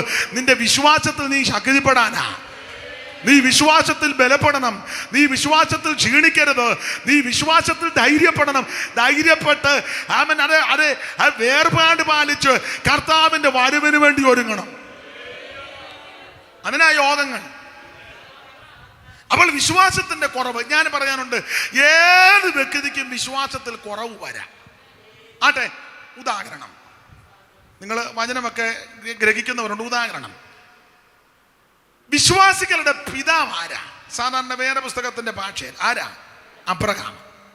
അബ്രഹാമാണല്ലോ വിശ്വാസികളുടെ പിതാവ്. അങ്ങനെയെങ്കിൽ അബ്രഹാമിന്റെ ജീവിതം ഒന്നെടുത്താൽ വിശ്വാസത്തിന്റെ 4 രീതി കാണാം. ഒന്ന്, വിശ്വാസത്തിന്റെ ആരംഭം. 2, വിശ്വാസത്തിന്റെ ബലഹീനത. സ്തോത്രം. 3, വിശ്വാസത്തിന്റെ വളർച്ച. 4, വിശ്വാസത്തിന്റെ പൂർത്തീകരണം. അപ്പോൾ വിശ്വാസത്തിന്റെ ആരംഭം, വിശ്വാസത്തിന്റെ തളർച്ച, വിശ്വാസത്തിന്റെ വളർച്ച, വിശ്വാസത്തിന്റെ പൂർത്തീകരണം. കമ്പിവാചകം പോലൊന്ന് ചിന്തിക്കാം. അബ്രഹാമിന്റെ വിശ്വാസത്തിന്റെ ആരംഭം അതിശ്രേഷ്ഠമാണ്. നമുക്കറിയാം അബ്രഹാം എന്ന വ്യക്തിയെ പറ്റി വേദപുസ്തകത്തിൽ ആദ്യം കാണുന്നത് എവിടാ? ഉറക്കപ്പറ. 12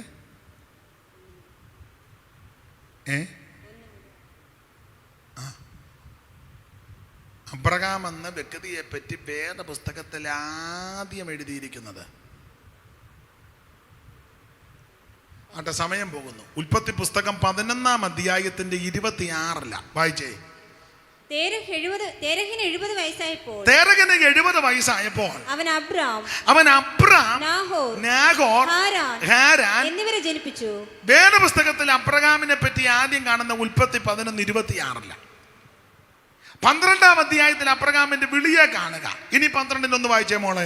യഹോവ അബ്രഹാമിനോട് അരുളി ചെയ്തത് എന്തെന്നാൽ, നീ നിന്റെ ദേശത്തെയും ചാർച്ചക്കാരെയും പിതൃഭവനത്തെയും വിട്ട് പുറപ്പെട്ട് ഞാൻ നിന്നെ കാണിപ്പാനിരിക്കുന്ന ദേശത്തേക്ക് പോകണം. അപ്പൊ അബ്രഹാമിനോട് ദൈവം പറയാ, ദേശം ചാർച്ച പിതൃഭവനം വിടണം. ഇത് എവിടെ വെച്ചാ പറയുന്നത്? ആ 11-ന്റെ ഒടുവിലത്തെ വാക്യം വായിച്ചേ. തേരഹിന്റെ ആയുഷ്കാലം 205 സംവത്സരമായിരുന്നു. തേരഹ് ഹാരാനിൽ വെച്ച് മരിച്ചു. ഇനി 12-ാം അധ്യായത്തിൽ പറയുകയാണ് യഹോവ അബ്രഹാമിനോട് അരുളി ചെയ്തത്. അപ്പൊ ഇത് എവിടെ വെച്ചാ പറഞ്ഞേ? ഹാരാന് വെച്ചു. അപ്പൊ ഉൽപ്പത്തി 11-ന്റെ ഒടുവിലും 12-ന്റെ ആദ്യ വാക്യം കൂടെ ചേർത്ത് പിടിച്ചാൽ ഹാരാന് വെച്ച് ദൈവം പറയുകയാ, ദേശവും ചാർച്ചയും പിതൃഭവനവും വിടണം. ശരി, പക്ഷേ ഹാരാന് വെച്ച് പറഞ്ഞു പരമാർത്ഥമോ, പക്ഷെ ഹാരാന് വരുന്നതിന് മുന്നമേ പറഞ്ഞതാ. വായിച്ചേ, അപ്പോസ്തല പ്രവൃത്തി 7-ാം അധ്യായത്തിന്റെ 1-2. നമുക്ക് അറിവുള്ള വാക്യമാണ്, എന്നാലും വായിച്ചു. സ്തേഫാനോസിന്റെ പ്രഥമ പ്രസംഗത്തിൽ പറഞ്ഞ കാര്യമാണ്. ഇതാ ഉള്ളത് തന്നെ യോഗം മഹാപുരോഹിതൻ ചോദിച്ചത്. അവൻ പറഞ്ഞത്, സഹോദരന്മാരും പിതാക്കന്മാരുമായുള്ള പുരുഷന്മാരെ കേട്ടുകൊള്ളുവി. നമ്മുടെ പിതാവായ അബ്രഹാം പണ്ട് ഹാരാനി വന്ന് പാർക്കുന്നതിന് മുമ്പ് മെസൊപ്പൊട്ടോമിയായി ഇരുന്നപ്പോൾ തന്നെ തേജോമയനായ ദൈവം അവന് പ്രത്യക്ഷനായി. നിന്റെ ദേശത്തെയും നിന്റെ ചാർച്ചക്കാരെയും വിട്ട് ഞാൻ നിനക്ക് കാണിച്ചു തരുന്ന ദേശത്തേക്ക് ചെല്ലുക. അപ്പൊ ശ്രദ്ധിച്ചേ, ഇവിടെ വായിക്കുന്നത് ഹാരാനി വരുന്നതിന് മുമ്പ് സ്ഥലവും പറഞ്ഞു, മെസൊപ്പൊട്ടോമിയായിൽ ഇരിക്കുമ്പോ തന്നെ. അപ്പോൾ ഉൽപ്പത്തി 11-12 അധ്യായം പഠിക്കുമ്പോൾ ഹാരാന് വെച്ച് ഇടപെട്ടതായിട്ടാണ് കാണുന്നത്. ശരി, പക്ഷെ ഹാരാന് വരുന്നതിന് മുന്നമേ ദൈവം ഇടപെട്ടതാണ്. മെസൊപ്പൊട്ടോമിയായി വെച്ച ദൈവം പറഞ്ഞു, നീ ദേശം ചാർച്ച പിതൃഭവനം വിട്ട് പുറപ്പെടണം. അബ്രഹാം ദൈവശബ്ദം കേട്ടപ്പോൾ പുറപ്പെട്ടു. 3 കാര്യം വിടാനാ പറഞ്ഞ: ദേശം, ചാർച്ച, പിതൃഭവനം. അബ്രഹാം വിട്ടു പുറപ്പെട്ടിറങ്ങണം. അബ്രഹാം 3 കാര്യം വിട്ടോ?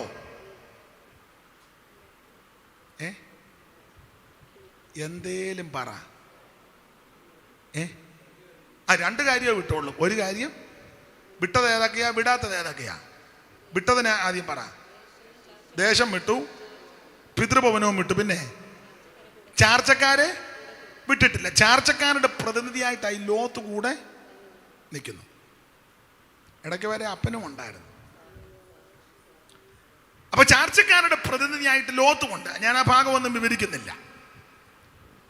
എന്നാൽ അബ്രഹാമിന്റെ വിശ്വാസത്തിന്റെ ആരംഭം അതിശ്രേഷ്ഠമാണ്. അബ്രഹാം ഈ ഹാരാനിൽ വെച്ചതെല്ലാം വിട്ട് പിന്നെ യാത്ര ചെയ്യുക. എവിടേക്ക് പോകുന്നെന്ന് അറിയുന്നില്ല. ദൈവം പറഞ്ഞ സ്ഥലത്തേക്ക് പോകുകയാണ്. അബ്രഹാമിന്റെ വിശ്വാസത്തിന്റെ ആരംഭം അതിശ്രേഷ്ഠം, നല്ല ആരംഭമാണ്. ദേശമെല്ലാം വിട്ടേച്ച് പോരുക എന്ന് പറഞ്ഞാൽ ചെറിയ കാര്യമല്ല. അബ്രഹാമിനെ പറ്റി നന്നായിട്ട് പഠിച്ചാൽ നമ്മൾ ഒറ്റവാക്കി പറയാം, അബ്രഹാം ഇതെല്ലാം വിട്ടേച്ച് പോകണു. നമുക്കിതൊന്നും ഇല്ലാഞ്ഞിട്ട് വിടാൻ തന്നെ അബ്രഹാമിനെ നമ്മളെയും കൂടെ പഠിക്കുമ്പം അബ്രഹാം ഇതെല്ലാം വിട്ടു. അമ്മാമ്മ ഇതെല്ലാം വിട്ടേച്ച് വരണം. അച്ചായൻ ഇതെല്ലാം പറയാൻ എളുപ്പമാണ്. അബ്രഹാം എന്തൊക്കെയാണ് വിട്ടത്, സാഹചര്യം കൂടെ മനസ്സിലാക്കണം.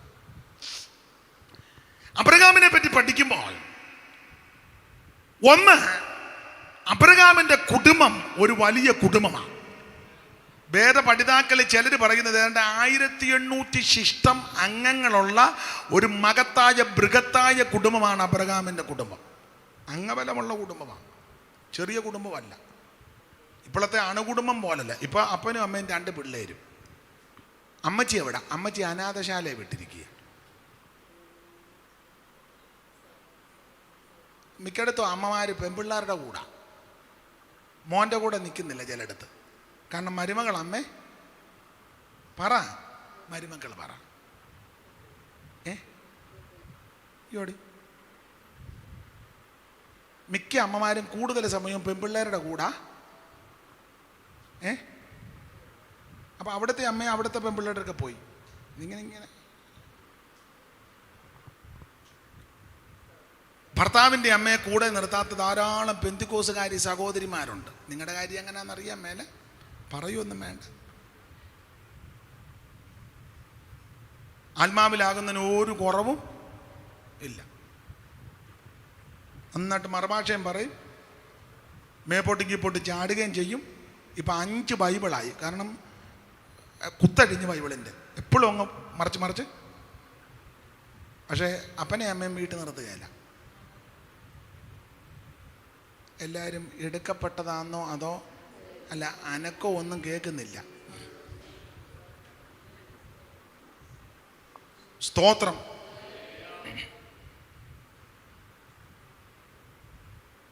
അബ്രഹാമിന്റെ കുടുംബം ഒരു വലിയ മഹാകുടുംബമാണ്.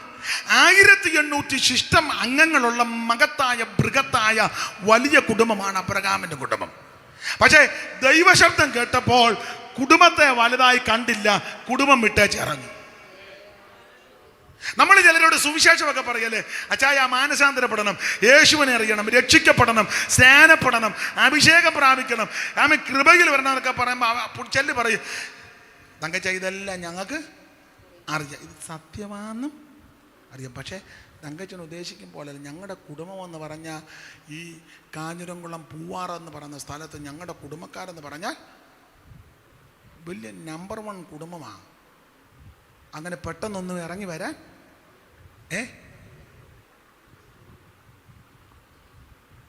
പലരുടെയും കുടുംബത്തിൻ്റെ വിശേഷതയൊന്നും പറയാതിരിക്കുന്നതാ നല്ലത്. മിണ്ടാതിരിക്കാമെങ്കിൽ ഏറ്റവും നല്ലതാ. വല്യമ്മയുടെ ചരിത്രവും, പെങ്ങൾ പോയ ചരിത്രവും, അനിയത്തി പോയ ചരിത്രവും, അനിയൻ കാട്ടിക്കൂട്ടിയതും ചേട്ടൻ കാട്ടിക്കൂട്ടിയതും അപ്പൻ്റെ ഇത്, അതുകൊണ്ട് കുടുംബചരിത്രം ഒന്നും അധികം പറയാതിരിക്കുന്നതാ നല്ലത്. ഞാൻ എപ്പോഴും പറയും, വല്ലതും പറയാനുണ്ടെ കാൽവരി ക്രൂശിൽ പറഞ്ഞോണം. ഞാൻ തന്നെ ജ്ഞാനത്തിലും ധനവാൻ തന്നെ ധനത്തിലും ബലവാൻ ധനത്തിലും പ്രശംസിക്കരുത്. നമുക്ക് വല്ലതും പറയാനുണ്ടെ കാൽവരി ക്രൂശില്ല. Praise the Lord. അപ്പൊ ശ്രദ്ധിക്കുക, അബ്രഹാമിന്റെ കുടുംബം ഒരു വലിയ മഹാകുടുംബമാണ്. പക്ഷെ ദൈവത്തിന്റെ ശബ്ദം കേട്ടപ്പോൾ കുടുംബത്തെ വലുതായി കണ്ടില്ല, ദൈവത്തെ വലുതായി കണ്ടു. അത് ആരംഭം അതിശ്രേഷ്ഠമാണ് നീ പറഞ്ഞത്. രണ്ട്, അബ്രഹാമിന്റെ ഒരു വിശേഷത, ഉന്നതമായ ജാതിയിൽപ്പെട്ടയാളാ അബ്രഹാം. ഞാൻ ജാതി പറയല്ല, പക്ഷെ പുസ്തകത്തിന്റെ അടിസ്ഥാനത്തിൽ പറയാതിരിക്കാൻ ഒക്കത്തില്ല. അബ്രഹാമിന്റെ ജാതി ഏത് ജാതിക്കാരനാ? ഉറക്കെ പറ.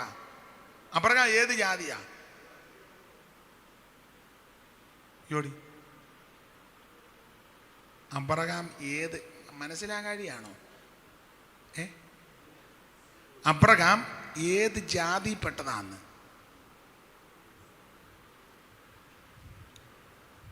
പക്ഷെ ഞങ്ങൾക്ക് ഈ ജാതി പറയുന്നൊന്നും വലിയ താല്പര്യം.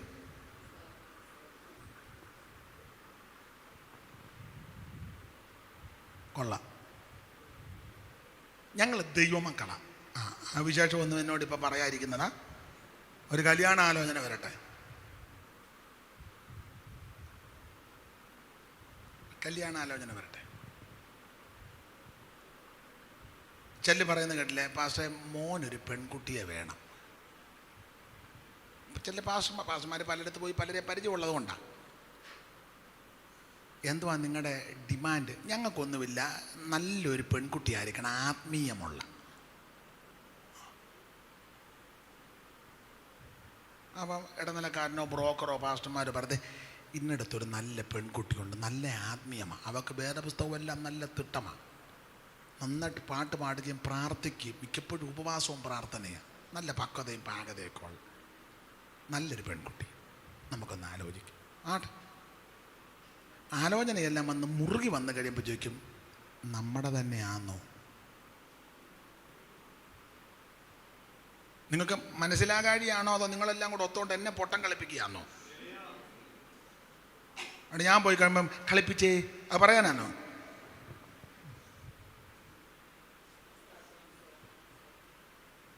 സ്തോത്രം ചോദിക്കും. ഉടനെ നമ്മൾ പറയും, അയ്യോ അവരങ്ങനെ ലോകപരമായിട്ട് വലിയ ഉന്നത ജാതിയൊന്നുമല്ല, പക്ഷെ ദൈവമക്കളാ. ഉടനെ ഈ ആത്മീയം പറഞ്ഞ അച്ചായനോ കൊച്ചമ്മ പക്ഷേ നമുക്ക് എതിരൊന്നുമില്ല, പക്ഷെ ഞങ്ങളുടെ കുടുംബക്കാരും. എന്നാൽ പിന്നെ നീ ആദ്യം ഈ മറിപ്പൊപ്പിക്കേണ്ട വല്ല കാര്യമുണ്ടോ? നീ നിൻ്റെ കുടുംബക്കാരോട് പറഞ്ഞാൽ പോരെ? അല്ല, നിങ്ങൾ സമാധാനം പറയാതെ ഞാൻ ഇനി പ്രസംഗിക്കുന്നില്ല. നിങ്ങൾ പറ. അല്ലേലിയ പിന്നെ പറയാം, ഇതിന് സമാധാനം പറഞ്ഞിട്ട് മതി. ഇപ്പം നമ്മുടെ ആത്മീയമോ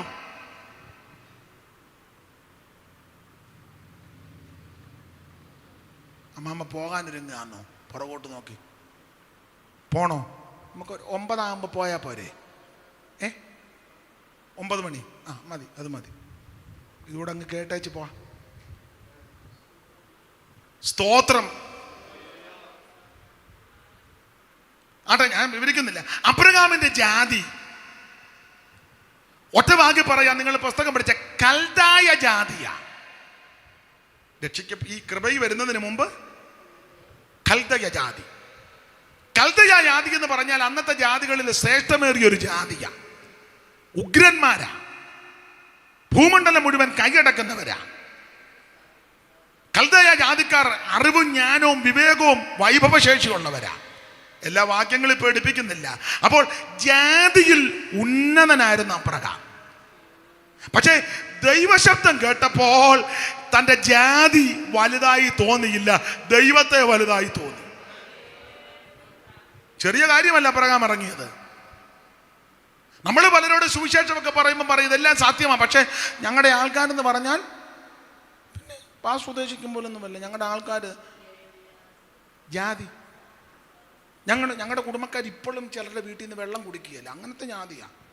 പിന്നെ കല്യാണത്തിനൊക്കെ വിളിക്കുകയാണെങ്കിൽ ഞങ്ങൾ ജസ്റ്റ് ഒന്ന് പോയി എന്തെങ്കിലും കൊടുക്കാനുണ്ടേ കൊടുത്ത് ഒരു അണ്ടാവോ പാനോ പാത്രമോ ഒക്കെ കൊടുത്തേച്ച് തലേന്ന്. പക്ഷെ ഞങ്ങൾ ഇപ്പോഴും ഞങ്ങളുടെ കുടുംബക്കാരും ഇന്ന ആൾക്കാരുടെ വീട്ടിൽ നിന്ന് പിന്നെ പാസ് ഇതെന്നാ ഉദ്ദേശിച്ചേക്കുന്നത്.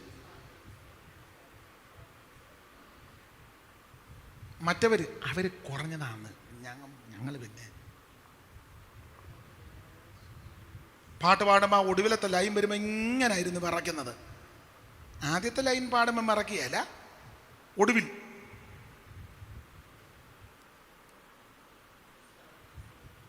ആട്ടെ. ഞാനങ്ങ് ചോദിക്കാം, നിങ്ങൾ കർത്താവ് അനുവദിക്കാനെ നാളെ വരുമോ? വരുമോ?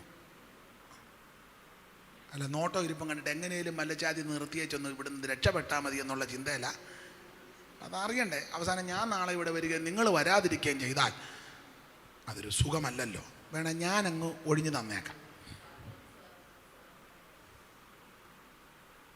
അബ്രഹാമിനെ പറ്റി പഠിക്കുമ്പോൾ ഒന്ന്, ഉന്നതമായ ഒരു കുടുംബം, 1800 ശിഷ്ടം അംഗങ്ങളുള്ള ബൃഹത്തായ മകത്തായ ഒരു കുടുംബത്തിൽപ്പെട്ട വ്യക്തി അബ്രഹാം. ദൈവശബ്ദം കേട്ടപ്പോൾ കുടുംബത്തിന്റെ വലിപ്പമൊന്നും അബ്രഹാം നോക്കിയില്ല, ദൈവത്തെ വലുതായി കണ്ടു. 2, ജാതിയിൽ ശ്രേഷ്ഠനാ. ദൈവശബ്ദം കേട്ടപ്പോൾ ജാതിയുടെ മകത്വമൊന്നും അബ്രഹാം വകവെച്ച് കൊടുത്തില്ല, ദൈവത്തെ കണ്ടിറങ്ങി. സ്തോത്രം, സ്തോത്രം.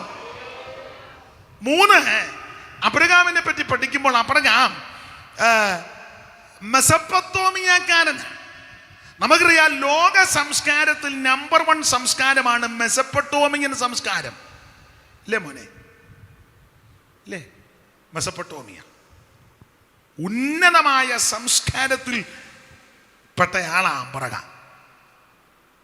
ദൈവശബ്ദം കേട്ടപ്പോൾ മെസപ്പൊട്ടോമിയൻ സംസ്കാരം വലുതായിട്ട് കണ്ടില്ല, ദൈവത്തെ വലുതായി കണ്ടു. അതിനൊക്കെ ഞാൻ ബഹുമാനിക്കുന്ന ധാരാളം ആൾക്കാരുണ്ട്, വിവരിക്കുന്നില്ല. ഉന്നതമായ സംസ്കാരമാണ്. ചിലർ പറയല്ലേ, ഓ പെന്തിക്കോസിൽ പോകുന്ന സംസ്കാരമില്ലാത്ത ആൾക്കാരാ. നിനക്ക് വിവരമില്ല. എന്താ? എത്രയോ ഉന്നതന്മാർ, ലോകപരമായിട്ടേ എത്രയോ ഉന്നതന്മാർ ഈ മാർഗം സ്വീകരിച്ചതിനകത്ത് വന്നു. അവർക്ക് ബോധ്യപ്പെട്ടു ഇതാ ശ്രേഷ്ഠമേറിയ മാർഗം. സ്തോത്രം, സ്തോത്രം. ഇപ്പോഴും പെന്തിക്കോസ് വന്ന് ചിലർക്ക് സാക്ഷ്യത്തിന് സമയം കൊടുത്തേ. ഞാൻ ഇന്ന പശ്ചാത്തലത്തിൽ നിന്നാണ് വന്നത്. പണ്ടൊക്കെ എല്ലാവരും പറയുമായിരുന്നു ഈ പെന്തിക്കോസ് എന്ന് പറയുന്നത് സംസ്കാരമില്ലാത്ത, അങ്ങനെയുള്ളവന് സമയം കൊടുക്കരുത്, ഇരിയടാന്ന് പറയണം.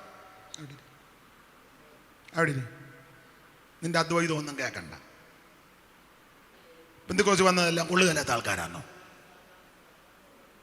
ലോകത്തിലുള്ള സകല മനുഷ്യനും പ്രാപികളാണ്. ഞാൻ ആ വിഷയത്തിലല്ല പറഞ്ഞത്.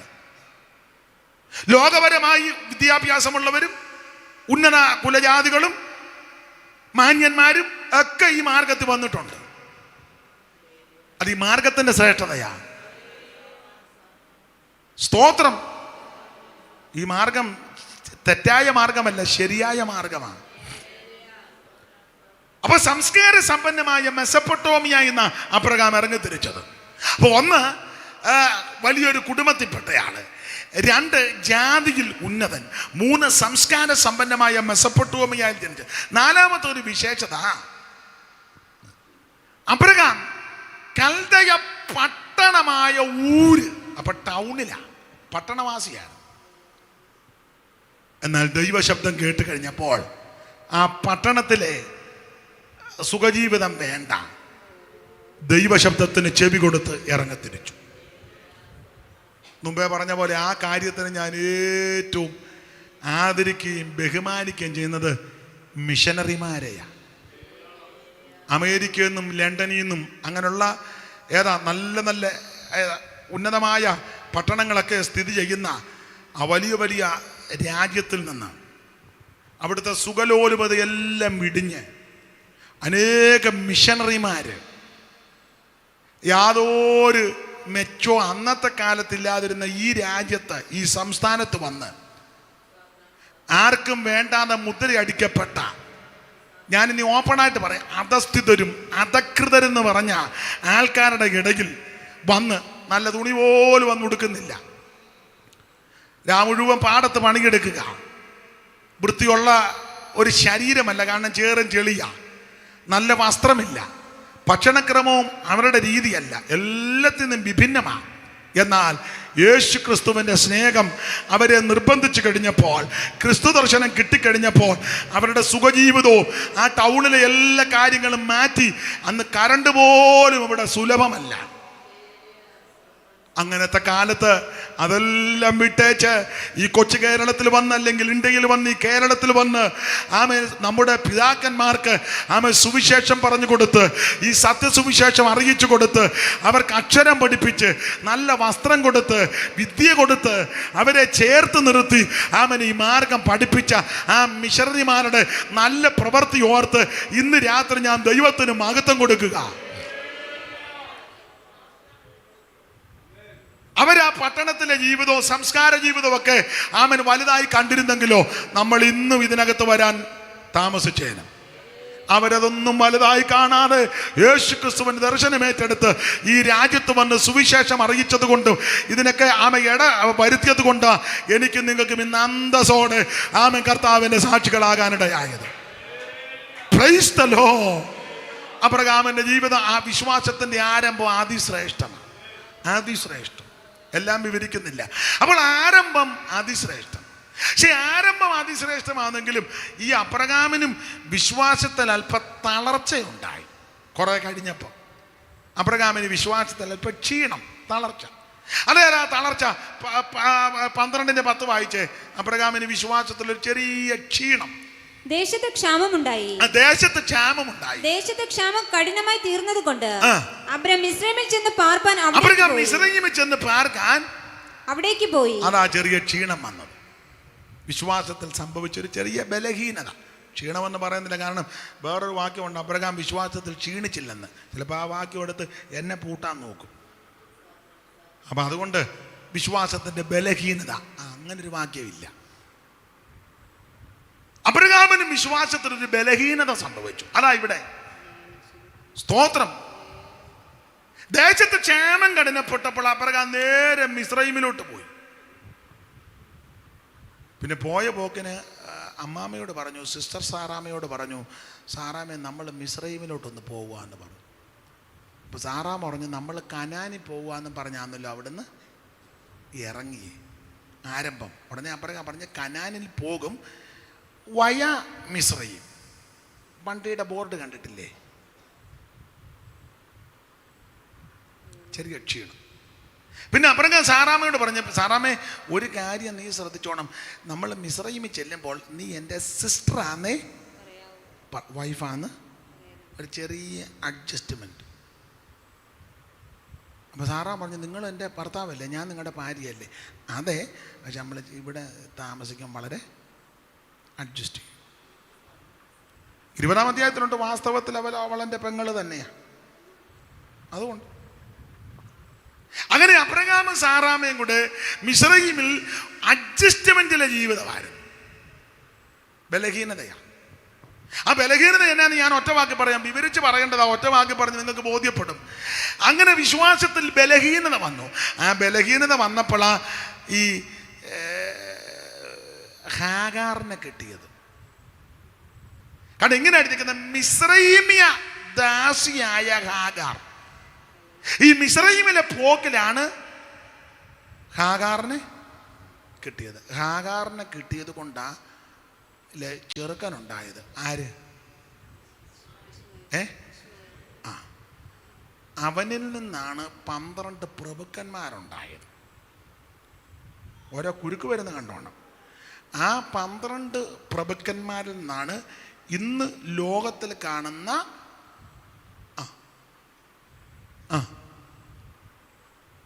അവരെ പറ്റി എഴുതിയിരിക്കുന്നത് ഇവൻ സഹോദരന്മാർക്ക് എതിരെ പാർക്ക് വന്ന. നിങ്ങൾ ശ്രദ്ധിച്ച, മുഴുവൻ എതിരല്ലേ. അവനെപ്പറ്റി എഴുതിയേക്കുന്ന അവൻ സഹോദരന്മാർക്ക്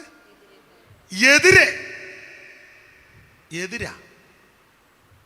നിങ്ങൾ ശ്രദ്ധിച്ച, മുഴുവൻ എതിരല്ലേ അല്ലേ?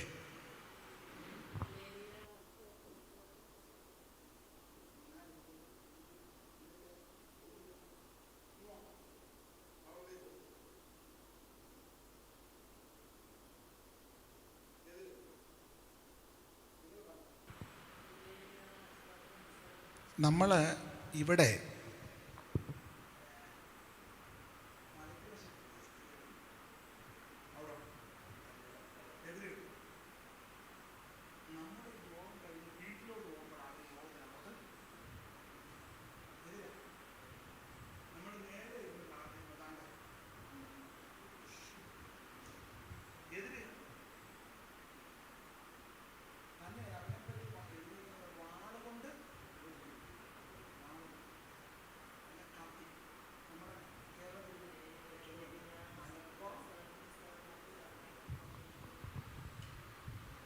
എതിരാ, മുഴുവൻ എതിരാ. ഒത്തിരി ഉണ്ട്, ഞാനിപ്പോൾ ഇത് ഉള്ളതുകൊണ്ട് പോകുന്നില്ല.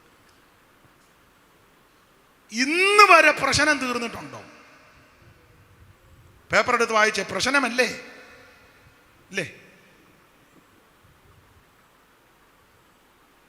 എണ്ണി തിട്ടപ്പെടുത്തി കയറേണ്ട പ്ലെയിനകത്ത് എത്ര എണ്ണമാണ് കയറിയത് അല്ലേ?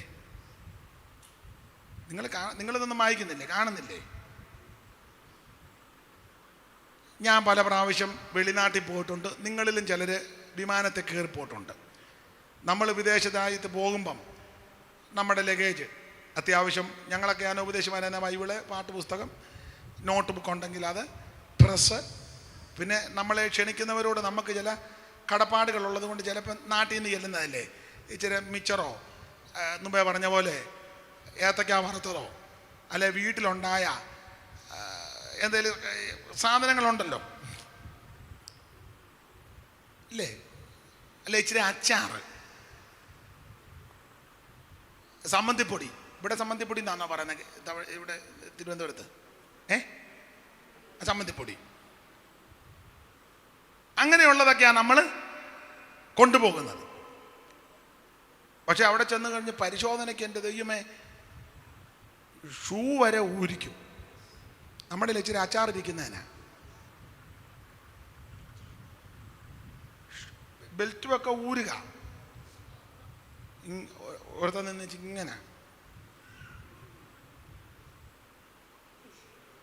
മുഴുവൻ അവൻ പരിശോധിച്ച് ഇല്ലേ, സമാധാനത്തോടെ എങ്ങാനും കീന്നൊരു ശബ്ദം കേട്ടാ തീർന്നു ഇല്ലേ? എന്നാ ഇതിന് കാരണം? നമ്മൾ ഇച്ചിരി അത്യാവശ്യം അവരെ പറഞ്ഞിട്ട് ഇച്ചിരി ഉണക്കമീനോ ഉപ്പേരിയോ അച്ചാറോ ഒക്കെയാണ് കൊണ്ടുവന്നത്. ചിലരതാണോ കൊണ്ടുപോകുന്നത്? അവൻ്റെ കയ്യിൽ അച്ചാറാണോ? നെടുമ്പാശ്ശേരിയിൽ പിടിച്ചു, അച്ചാറ് പിടിച്ചെന്ന് പേപ്പർ വന്നിട്ടുണ്ടോ? പിന്നെന്തോ പിടിച്ചെന്നാ വായിച്ചിട്ടില്ലേ? കോഴിക്കോട്ട് എയർപോർട്ട് വെച്ച് ഉപ്പേരി പിടിച്ചു, വായിച്ചിട്ടുണ്ടോ? പിന്നെന്തോ വായിച്ചേക്കുന്നേ? ഇന്ന് വരെ ഉപ്പേരി പിടിച്ചെന്ന് പിടിക്കുന്നത് മുഴുവൻ സ്മഗ്ലിങ്. ഇന്നലെ ഞാൻ വൈറ്റിനകത്ത് ഏതാണ്ട് കൊണ്ടുവന്നെന്ന്. ഈ ഏരിയയിൽ പത്രമൊന്നും വരുത്തുന്നില്ലേ? നാളെ മുതൽ ഒരു ന്യൂസ് പേപ്പർ അങ്ങ് വരുത്ത്. 100-300 രൂപയല്ലേ ഉള്ളു മാസം. പേപ്പർ വായിച്ചതാ. എന്താ ഇതിൻ്റെ എല്ലാം കാരണം? ഇതിൻ്റെ എല്ലാം കാരണം അബ്രഹാമിൻ്റെ വിശ്വാസത്തിൻ്റെ ബലഹീനതയാണ്. ഈ മൂപ്പില ഒരു പോക്ക് പോയതാ മനുഷ്യന് സ്വന്തമായിട്ട് യാത്ര ചെയ്യാൻ പോലും, കിടന്നുറങ്ങാൻ പോലും അല്ലേ? വിശ്വാസത്തിൻ്റെ ബലഹീനത ഞാൻ വിവരിക്കുന്നില്ല. വിശ്വാസത്തിൻ്റെ ആരംഭം അതിശ്രേഷ്ഠം. എന്നാൽ അതിശ്രേഷ്ഠമായ ഈ വിശ്വാസത്തിന് ക്ഷീണം വന്നു, വിശ്വാസത്തിൻ്റെ ബലഹീനത. ആ ബലഹീനത വന്നു കഴിഞ്ഞപ്പോൾ ആ മിസ്രയീമിൽ ചെന്നത്. ആ മിസ്രയീമിൽ വെച്ച് സമ്പത്തൊക്കെ ഇഷ്ടം പോലെ ഉണ്ടായി, ഇഷ്ടംപോലെ സമ്പത്ത്. കാരണം അബ്രഹാം 13-ാം അധ്യായത്തിന്റെ പ്രാരംഭവാക്യം വായിച്ചേ മോളെ. ഇങ്ങനെ അബ്രാമും ഭാര്യ അവനുള്ളതൊക്കെ അവനോട് കൂടെ ലോത്തും മിസ്രയീമിൽ നിന്ന് പുറപ്പെട്ട് തെക്കേദേശത്ത് വന്ന് കന്നുകാലി, വെള്ളി, പൊന്ന് എന്നീ വകയിൽ അബ്രാം ഇഷ്ടം പോലെ സ്വത്ത്. ഈ കണ്ടമാനം കാശ്, ഈ കാശും സ്വത്തും കണ്ടമാനം കുടുംബം നമ്മൾ ഓർക്കുന്ന സമാധാനമാണെന്നാ ചിലര്. ഒരു സമാധാനവും ഇല്ല. കാശും സ്വത്തും കുടുംബ സമാധാനം പോവുക. ചൊവ്വന് കിടന്നുറങ്ങാനൊക്കത്തില്ല. കണ്ടമാനം കാശ് ഇരുന്ന് കഴിയുമ്പോൾ ആ ഓൾ ബോഡി ഒന്ന് ചെക്കപ്പ് ചെയ്യാന്ന്. All body. അപ്പം അതിനവിടെ പാക്കേജ് ഉണ്ട്. 6000 രൂപ കൊടുക്കുമ്പോൾ ഓരോന്നിന് ചെക്കപ്പിന് പോയാൽ 20,000 ആയാലും ഒക്കത്തില്ല. അപ്പം ആശുപത്രിക്കാരും ഇത് ബിസിനസ്സില്ലേ, അവർ പറഞ്ഞ ഫാക്കൽറ്റി എല്ലാം കൂടെ കൂടി നിന്ന് നമുക്ക് ആൾക്കാരെ ഇതിനകത്ത് വരുത്താൻ എന്നാ മാർഗം. അപ്പോൾ അവർ പറഞ്ഞു ഓൾ ബോഡി ചെക്കപ്പ് ചെയ്യാനൊരു പരസ്യം. അപ്പം ഓൾ ബോഡി ചെക്കപ്പ് 6,000 രൂപ. നല്ല കാര്യം. എല്ലാവരോടും അങ്ങോട്ട് ചെന്ന് ഓൾ ബോഡി ചെക്കപ്പ് ചെയ്ത് കഴിഞ്ഞപ്പോൾ റിപ്പോർട്ട് വന്നപ്പം ക്രിയാറ്റിൻ കുറവ്. ചുമ്മാ ഇരുന്ന തള്ളയാ.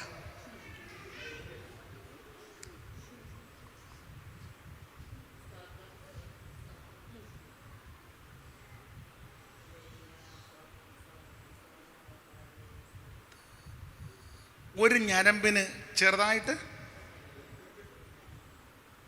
തലയ്ക്ക് ഒരു 25 കൊല്ലമായിട്ട് ഒരുമാതിരിപ്പെട്ട ഞരമ്പെല്ലാം പടഞ്ഞു കിടക്കുക.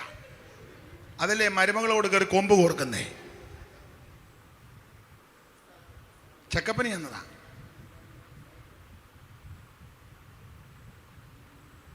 വേറെ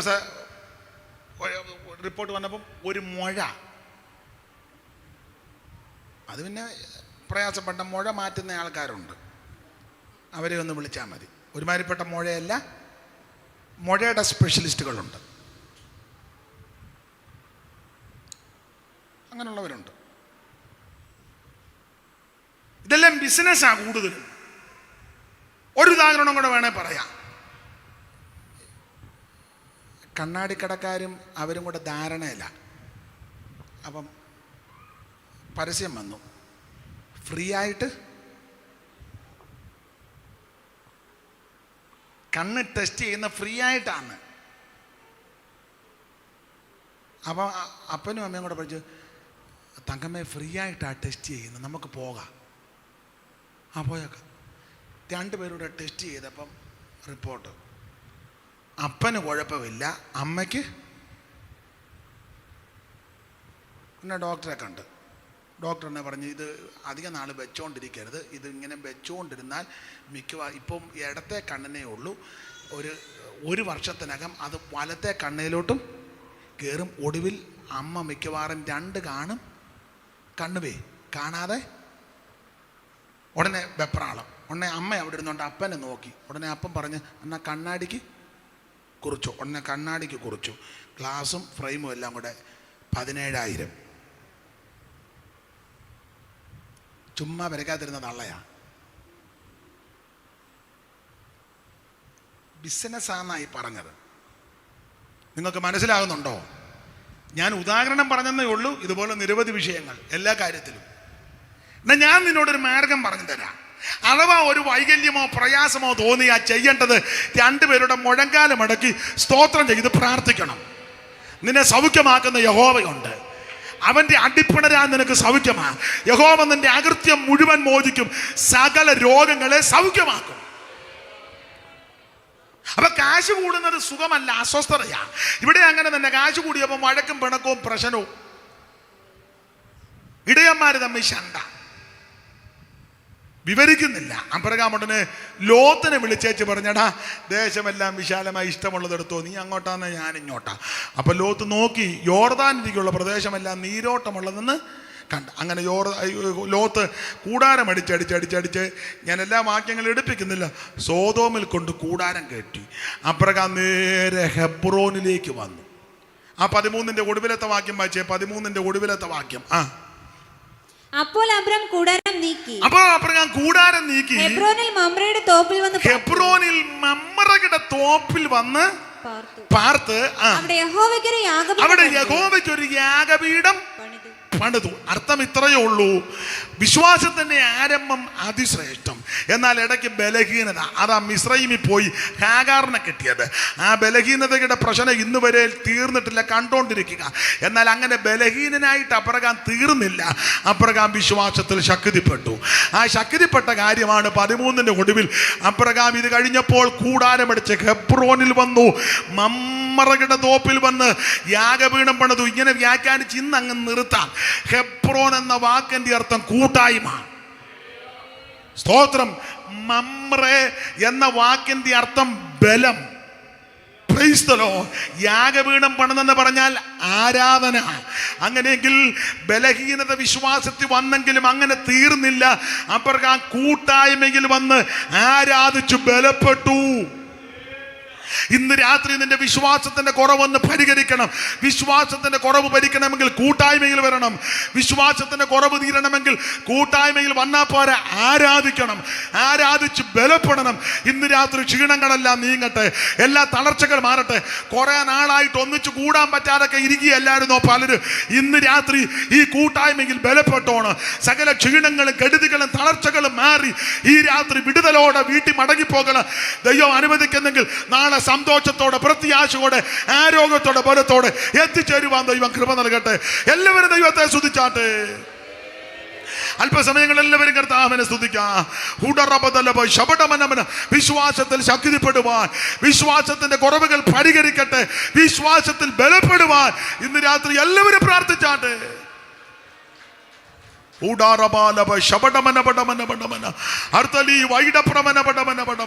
എല്ലാവരും അല്പസമയം ദൈവത്തെ സ്തുതിക്കാം.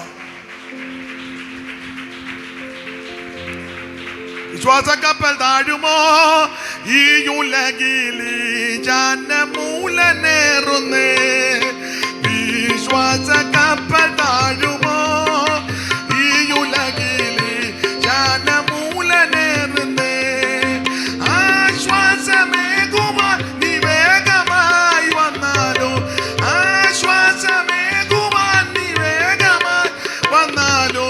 വിശ്വാസനായക പ്രിയ, വിശ്വാസനായക പ്രിയ, ലോകത്തിലേകയാശ്രയം എന്റെ യേശു മാത്രം. ശോകങ്ങളേറി വന്നാലോ ലോകത്തിലേകയാശ്രയം.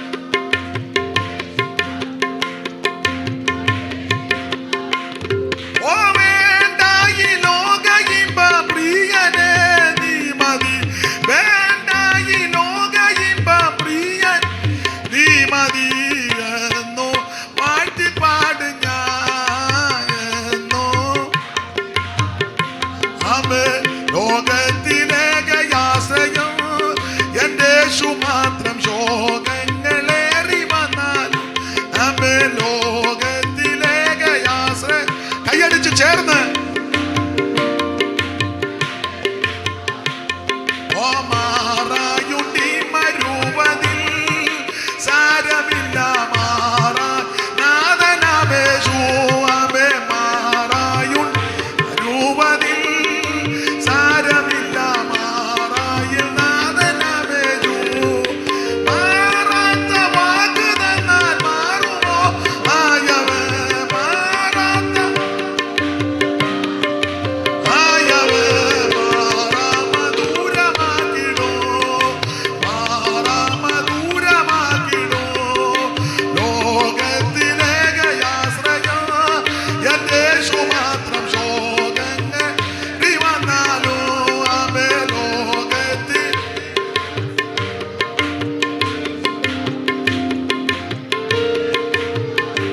അമേ ലോകത്തിലേകയാശ്രയം എന്റെ യേശു മാത്രം. ശോകങ്ങൾ അമേ ലോകത്തിലേകയാശ്രയം എന്റെ യേശു മാത്രം. നമ്മുടെ കരമുയർത്തി ഹല്ലേലൂയ പാടാം. 9:30 വരെ എടുക്കണമെന്ന ദൈവദാസനും ഞാനും നേരത്തെയുള്ള ധാരണ. എന്നാൽ അല്പം മുന്നമേ അങ്ങ് നിർത്തുക. നിങ്ങൾ നേരത്തെ എനിക്കും അങ്ങോട്ട് പോകാം. ദൈവം അനുവദിച്ചാൽ നാളെ രാവിലെയും വൈകിട്ടും നമുക്കേറെ സമയം വചനം ധ്യാനിപ്പാൻ ദൈവം കൃപ നൽകട്ടെ. ഞങ്ങളെ ഓർത്തും നിങ്ങൾ പ്രാർത്ഥിക്കണമെന്ന് അപേക്ഷിക്കുന്നു. കർത്താവിൻ്റെ വരവിനായിട്ടൊരുങ്ങാം.